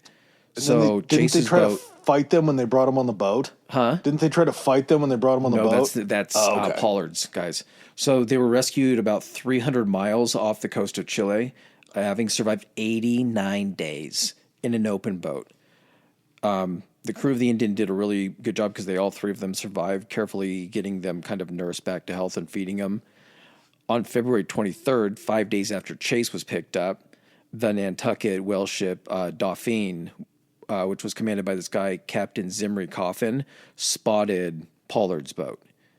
Now, as this boat got close, the crew witnessed, I'm going to try to kind of read through this a little more casually than one would. Pollard and Ramsdale were the guys that were left in that boat. They were so traumatized and delirious from starvation, they didn't even realize that they were being rescued. They were crouched into the bottom of the boat, covered in blood, frantically gnawing on the dry bones of one of their deceased crewmates. Now, even as they were pulled onto the Dauphine, they were holding the bones like to their chests, terrified that someone was trying to steal like their food. And what ended up happening on that boat is it came down to, I believe it was Pollard, Ramsdale, and Pollard's cousin who was on the boat, and they had to draw straws for which one of them was going to die. His name was Owen Coffin. He was a ship boy. I believe he was... Not related to Zimri Coffin, I don't believe. Who was the captain of that Dauphine. I think he was. I think that was how he got on the boat. No, it was Pollard's cousin. Okay. But the captain of the Dauphine was Zimri Coffin. So it was just... But I believe you're right. I believe the last name was the same. And as Coffin draws the short straw, Pollard goes to him and he goes, "If a man takes a step towards you, I will wipe him out," basically. And Coffin says, "I'm just as satisfied with my lot as everybody else that drew." And basically resigns himself to being killed to be eaten. They draw lots again. I believe there was 4 of them on the boat. Okay. They draw lots again. Coffin's best friend on the boat is the one that draws the short stick to kill him. Gotcha. He walks over, he puts a bullet in the back of his friend's head on the boat. I want to say he was like 16 years old. Mm-hmm. And they eat him. So the guy that Pollard got on the boat, he ends the kid that Pollard got on the boat. You're just, I mean, how are you not like, you are psychologically just fucked for the rest of your life, right? Yeah. Like there's no coming back from that. And I think regardless of what stage you are in the evolution of society, that is something that you do not come back from. Pollard does. Somehow Pollard does. Not well, but... Yeah. So they were rescued having survived 94 days at sea. So out of the 20 crew members stranded at sea, 7 men total were eaten by their starving shipmates. 6 of them died of natural causes related to starvation and exposure. And yes, Owen Coffin was the one that was deliberately executed. 3 crew members, the ones that were stayed on the island, Wright, Chappell, and Weeks, they actually were rescued April 19th by the Constellation. Yeah, and that's not that much for longer after the other ones. That was like 2 months later. Yeah. So it's not like they even had to send a boat from Nantucket. There was one where they were able to direct from somewhere to go out and to get them. Pollard and Chase eventually returned to Nantucket. Chase wrote his famous narrative about the sinking, and that's what later inspired Herman Melville to write Moby Dick. Pollard lost his very next ship to a coral reef and basically spent the rest of his life working as a night watchman in Nantucket. When they got back, they told Pollard that he's never going to be a captain again because he could never muster another crew because he was just bad luck. Yeah. That's why he had to switch professions. I mean, at that point, yes. There's no question about it. Well, how does Pollard even think about going back to doing the same thing again? He just that's had what to I'm eat saying. his cousin. You got at it. You survived despite so many things to the contrary trying to kill you. Just no. I mean, Chase retired from the sea in 1840. He ended up becoming kind of wealthy and successful as a captain, but in the final decades, once I guess you start to do a little bit of reflection back on your life, they say the trauma of the starvation he'd endured caught up with him.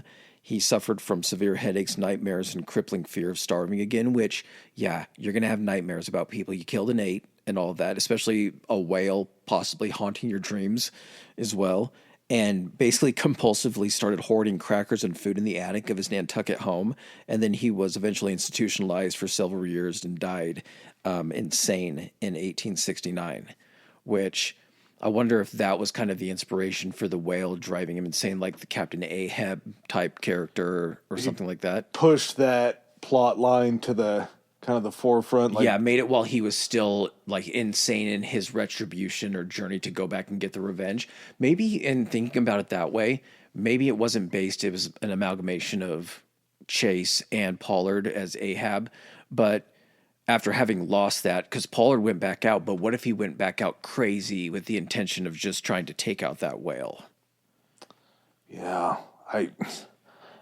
nature, man, what the hell? How does a whale have that much wherewithal to just know to attack a ship like that? So you're on the Dauphine, you end up getting back to Nantucket, and you're just a dude, and you get back, and they're like, all right, everybody, we'll get in touch with you, and we're getting ready to shut off again. Everyone, here's your pay.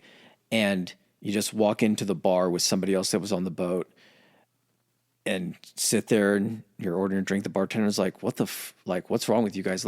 You won't believe the shit that we just saw. We saw two guys gnawing on the bones of their crewmates after we had rescued them. And how that had, because that made its way all over town. Which means when it came down to it and they're offering Pollard another captaincy or another position, everyone knew it'd been like, man, this guy had to eat his fucking crewmates to stay alive. Probably not another whaling ship that went out of Nantucket without everybody on that ship thinking about what happened to the Essex. And how, but not believing him too. Yeah. To being like, bullshit that you guys got attacked by this huge bull sperm whale or anything. It was a shitty captain or some accident that drove you guys onto a reef or a rock or something like that and you sunk. You mean Pollard, the guy that drove you through a storm that busted your mast, and then the guy that took another ship out and ran into a coral reef? He just got attacked by a whale. He didn't crash into something or fuck up the boat? Yeah, okay.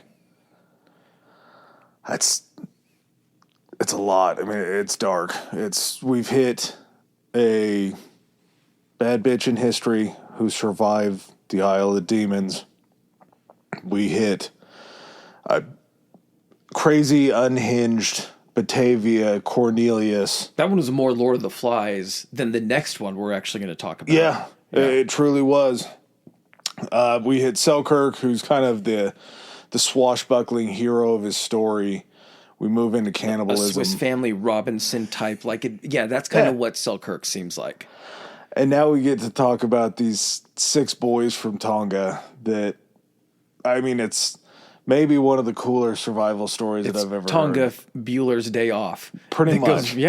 It's 6 kids who, between the ages of 13 and 18, got real tired of their treatment at whatever colonial school that they were being forced to go to. St. Andrew's Boarding School in Nuku'alofa, Tonga. This is 1965. So we've gone all the way from the 1500s up to 1965 with these stories. These 6 boys, Luke, Sione, Stephen, Mano, Colo, David, begin concocting this plan to escape this boarding school. They're tired on Nuku'alofa. They know that there's this shithead fisherman. His name is Tavita Siokia.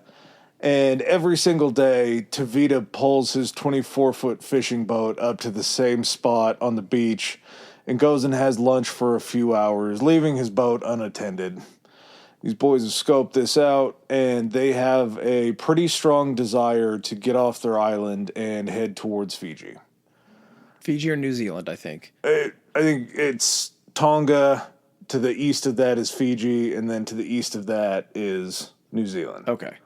So you have this row to head, and we're not talking in the terms of a Catholic boarding school is the rich kids on the island. No. This is a time when the Catholics are on their missionary shit, and they're sending all of their priests to Tonga and all these far-off islands, American Samoa. It's conversion. Yes. They're conversion schools. And so I believe, and we're going to talk a lot in this story just about how these boys survive. And to me, it's not as far off as an incredible story, because when you grow up poor on these islands, you learn to rely on your community and you learn to do a lot of things by hand. Apparently, sailing was not anything that these kids were very advanced at. As they're leaving June 1965, they set off to Fiji with 2 sacks of bananas. Got some coconuts with them. And a gas burner. To get from Tonga to Fiji is, I want to say it was like a couple thousand miles. Let me see. Oh, yeah. This is definitely when you're a kid and you're like, I'm going to run away from home. And how it always used to be in cartoons is you would put stuff in a stick and bindle. Yeah. Or like a tiny bag, and you would how Kevin McAllister packed when he was trying to leave the hotel in Home Alone 2, where he just threw some cookies in and he thought he was going to survive out in Central Park for like days on that. So it is 430 nautical miles between Tonga and Fiji. Might as well be to the moon for these kids. Yeah, I'm not sure that many bananas. Buddy, it's 13 to 8-year-old or 13 to 18-year-old kids that are just trying to get the fuck out of here. They're taking their chances. Well, they don't get too far, because the first night after also, along with that stuff, they didn't take a map and they didn't take a compass. 2 seafaring necessities. Don't need it. Yeah, North I guess Star, keep it behind us. We're heading south. The sun rises in the east and sets in the west. Yeah, you're pretty much solid. The first night, all of them fall asleep on the boat. During the middle of the night, a storm rears its ugly head, as it tends to do. It ends up snapping their mast and their rudder 5 miles north of Tonga. So you're 5 miles north of the islands. As we talked about, Fiji's the other direction. Fiji's the opposite way. Details. As they wake up in the morning, they have no way to steer, and they have no way to be pushed anywhere without a mast. And they just basically float for the next 8 days, rationing what little food they have. They collect just minimal rainwater. At one point in time, one of the boys is trying to use the gas burner to see if he can boil salt water. Mm-hmm. And, I mean, that's not going to desalinize it. I guess you could collect the vapor. But regardless, when you're out there on the ocean, the burner ended up tipping over and just burning the ever-living shit out of his leg. Just torched his leg. Eventually, they do end up drifting about 200 miles southwest, which, again, south closer to Fiji, west, opposite way of Fiji. So it takes them north of the island. Yep. Takes them to the side, one side or the other, and then they come back past the island. I'm guessing not in visual range. No. Regardless if they were not, they might have been technically visually watching the island pass. Yeah. But it's not like anyone, if they're not looking out for them, the mast is gone. They can't see anything raised up. Well, you have to expect, too, that by this time, with them being gone for 8 days as they're floating back by, their family has to know that they're gone. The boarding school has to realize that they're not I'm sure there. they put it together and it's been like, this ship is gone. These kids disappeared at the same time. There's got to be some type of correlation between that. But how far does a rescue party end up going out? Buddy, from Tonga? Probably not very... They don't have a Coast Guard, man. Like, it's not like they're gone. This is... Well, they're gone unless they show back. That's what it is. They're gone unless they show back up. Yeah. Luckily, they end up sighting this atoll that goes by Ata. And Ata is kind of an interesting story because I believe it was Peruvians again that had made their way out to Ata.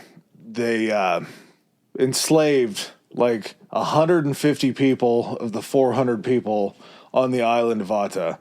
And once word gets back to Tonga, or once word gets back to the area that they have been taken, they just basically evacuate the island. So they're spotting an abandoned island that they have no idea if it's inhabited. They have no idea where they are in the ocean. They just see that it's land. They do not care. No, yeah, land is land. Mono ends up jumping out first and swims to shore. By the time he gets to shore, he's so tired and exhausted that he can't even stand up and wave back to tell them to come in. He's just screaming that he made it and that it's safe for them to come back in. Eventually, the other 5 boys end up swimming on, and they kind of raided everything that they could get off the boat. They took some wires and a few other bits and pieces with them on land. Once they get there, no water. So they just start catching seabirds and killing them. They don't have any fire yet, so they are eating the meat raw, and for drinking water, they're just drinking the blood of the seabirds. Just cracking their necks, ripping their heads off, and just letting it drain into their mouths. Tell me that's not So they didn't even get... I didn't even see that part. They didn't even get the boat to the island with him. It didn't wash up. They literally pitched off and swam. Yep. And all of them made it. Everybody made it. Oh, that's right, yeah. But again, we're talking about kids that grow up on an island. Like, it's... But you're still dehydrated. Yeah. You're still weak and everything. Very true. For the first 3 months, they didn't have any fire. They struggled to make any sort of fire. They eventually used this old Tongan method that had been passed down to them. Months. Yeah, for 3 the months. first 3 months. Once they start this fire never goes out for the whole rest of the time that they're on the It's a 15-month continuous fire, I believe, right? So once they get fire figured out, they start to explore this island, and they trek up the island, finding this old volcanic crater that as they walk into, they realize that it was an abandoned village that had been there previously. And in the remnants of this old village, there are wild taro roots that have been planted. There were, of course, bananas, banana plants, There had been trees. like a cultivation of some type of agriculture on this island, and enough of it remained that they were like, oh, we can just kind of pick this up again. Yep. There were beans that were planted. And the other thing that they had was the population of wild chickens. Yes, That feral wild chickens. That had just ballooned up and gone nuts. So if you're going to walk into a marooning type story at this point in time. This is like, you know what this is?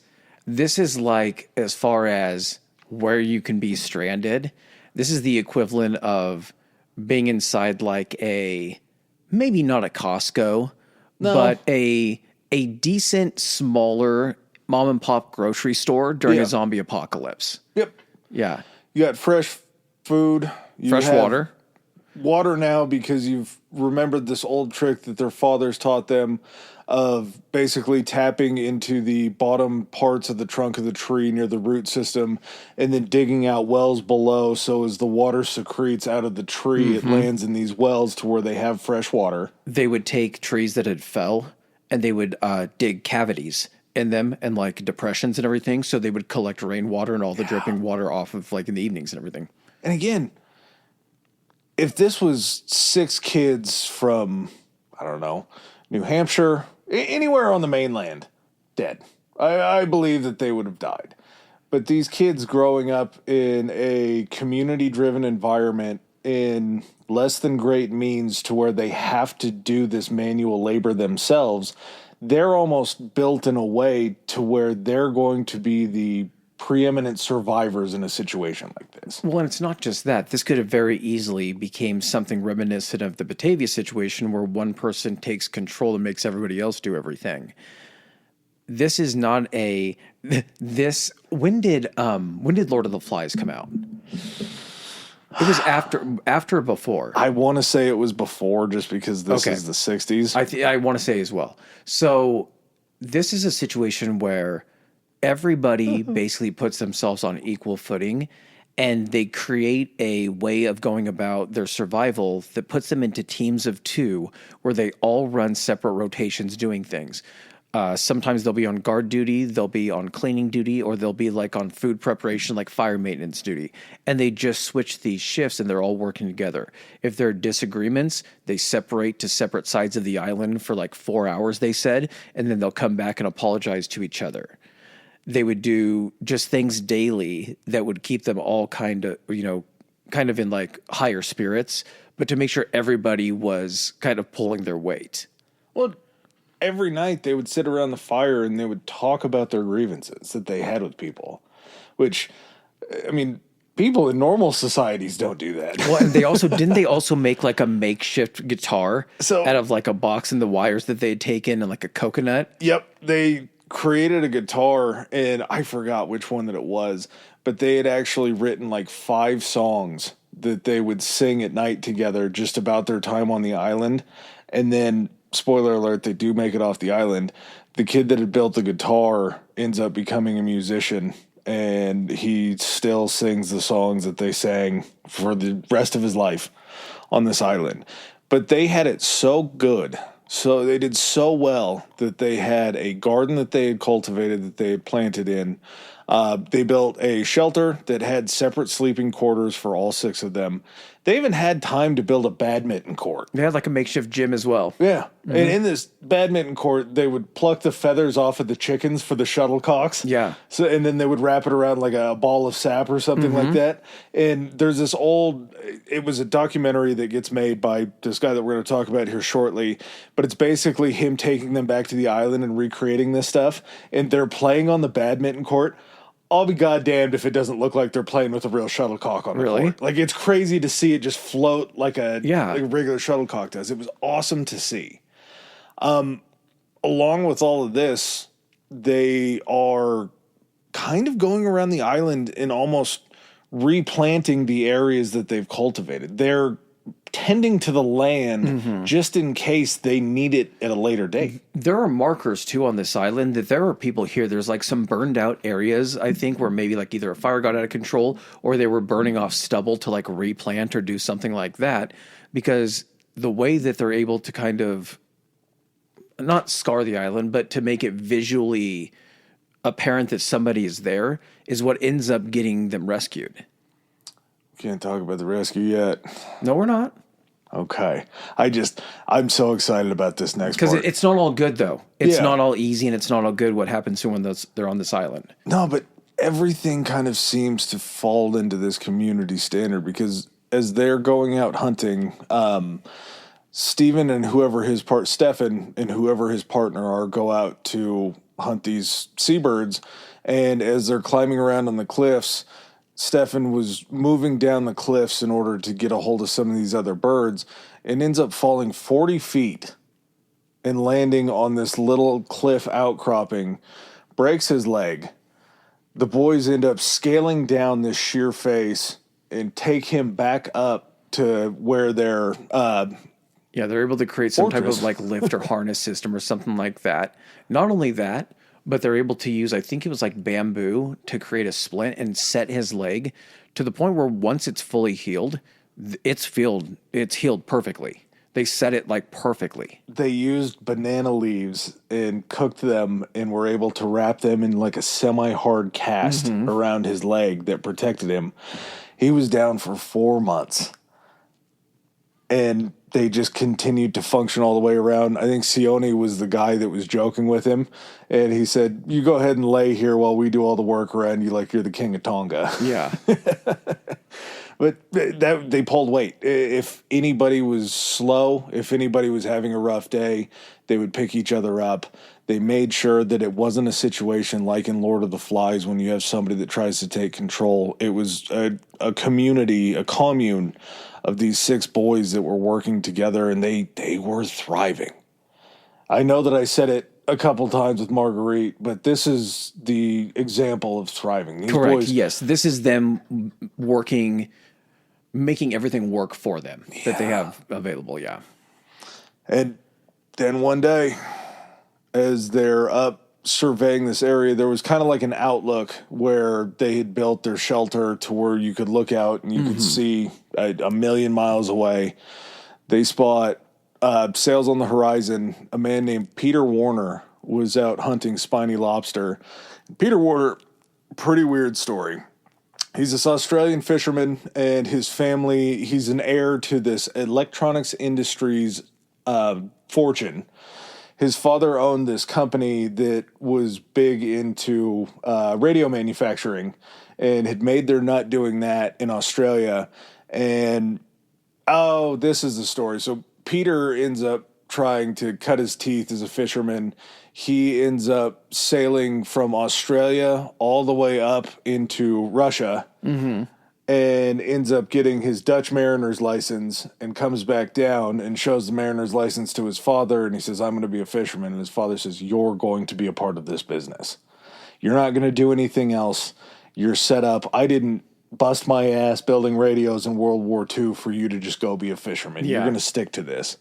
So he ends up being the accountant for this electronics industries, while at the same time owning a fishing fleet down in Australia that were down there fishing. And any time he got a couple months off or something like that, he would go jump down in this fleet and they would go out and fish. He makes his way out to Tonga and asks the king of Tonga if he can hunt the spiny lobster that's native to their waters. And the Tongan king says, you're not going to do that in our waters. You can fish outside of our waters, but you're not going to be anywhere close. So as he's trolling out there, he ends up pulling by this Ata Atoll, and he spots the scarring on the side of the island, and he sees the smoke. And for a fire to break out on an island in the middle of the tropics is pretty unusual. He starts to pull in towards to see what's going on. He sees this naked, long-haired boy screaming and jumping into the water, and immediately he's like, oh, fuck, this could be a crazy prisoner that somebody marooned out here because they were a violent individual. As he then sees 5 other boys jump off the rocks into the water and start swimming toward his boat. He panics. Everybody on the boat draws their weapons. As the kid gets nearer and nearer, somebody that's up near the front of the boat says, I can hear a child's voice.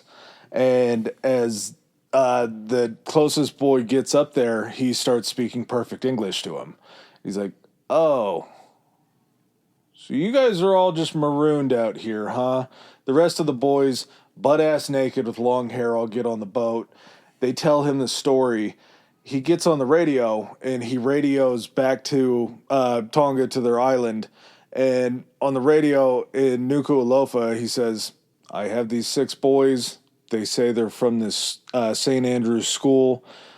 I'd like to confirm their story. Radio silence for 20 minutes as they sit there, I'm sure not knowing what to talk about, anything like that. Is this thing on? The radio comes back on, and they say, those are the boys. We've already had funerals for them. 15 months these kids were on this island. And ended up surviving this whole ordeal. As the boys return to all this fanfare and love after this 15 months. Not everyone's happy. Well, before not everybody's happy, they go in for checkups, and the doctor checks all the boys and finds that they're all in perfect health. And this is when they get confirmation that Stephen's leg had healed basically perfectly from what they had done. They were going to be taken to a celebration that was down on the beach, and before they could, Johnny Law shows up. The dude that they had stole the boat from apparently wasn't too impressed, considering he didn't get his boat back. Wouldn't drop the charges for the theft of the boat. And so not only does Peter Warner rescue them from the island, but then he shows up a second time, ends up raising enough money to go ahead and pay off the dude for his boat that was stolen, and then hires all of the boys to begin working on his fishing fleet. And it's crazy. I mean, you can go back. The documentary is like 8 minutes. Yeah. And it shows all of these Tongan people celebrating and drinking from coconuts during this big celebration. And then you just see pasty-ass, white-ass Pete Warner trying to figure out how to drink from a coconut. Mm-hmm. It's just such a funny juxtaposition. But the king of Tonga, King Tuafu Aho Tulupo IV, ends up thanking Warner and gives him a royal concession and asks him what the royal concession is. And the only thing that Warner asked for is permission to fish spiny lobster in Tonga. And he's like, okay, that's fine. It is so. It is so. Yeah. Yes, it is so. Since Warner has permission to fish there, he buys up a fleet of boats and leaves them in Tonga, hires all 6 of the boys to work for him. And along with that, he calls back to Channel 7 in Sydney and arranges the film rights for the story and sells them the local film rights as long as he's able to keep the international film rights. So that's when they go out and do this Channel 7 documentary where they show everything. And of course, everybody in Australia is eating this up, but he's able to sell the documentary out to everybody internationally. Yeah. So he's making a small fortune on that. Eventually, he ends up quitting his job with his father and just moves to Tonga. He's just living there. And, he's a celebrity. Yeah, and working with the boys. The wildest part of this, in 1974, so this happens in 1965, Lord of the Flies comes out. I want French fries now, so bad.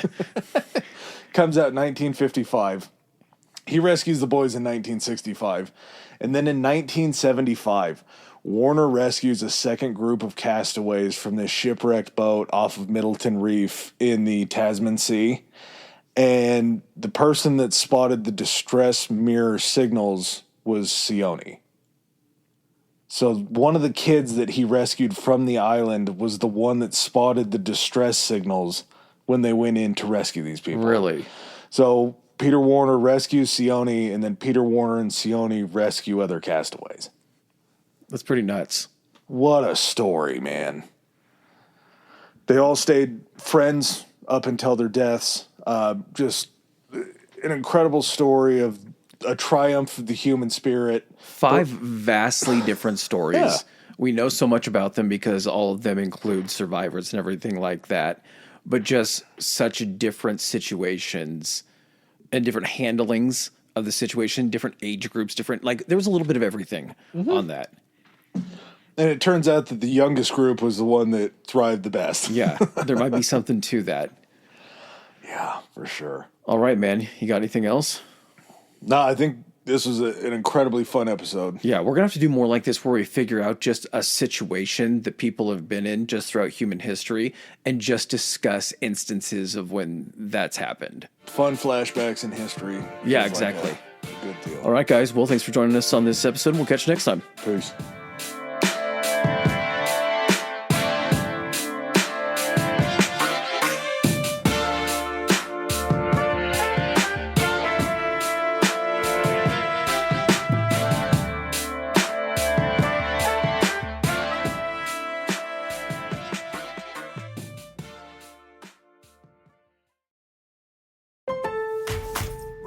En Lowe's encuentra las marcas que los pros prefieren a precios que te convienen. Ahorra 10% en madera compuesta para terrazas en stock, Trex Naturals y disponible en una variedad de estilos. Además, ahorra 15% en una selección de puertas personalizadas para entradas, interiores y contra tormentas. Y te entregamos todo directo a la obra para que tus proyectos sigan en marcha. Nuestra mejor selección está aquí en Lowe's. Válido hasta 5/27 hasta agotar existencia. Selección varía por lugar.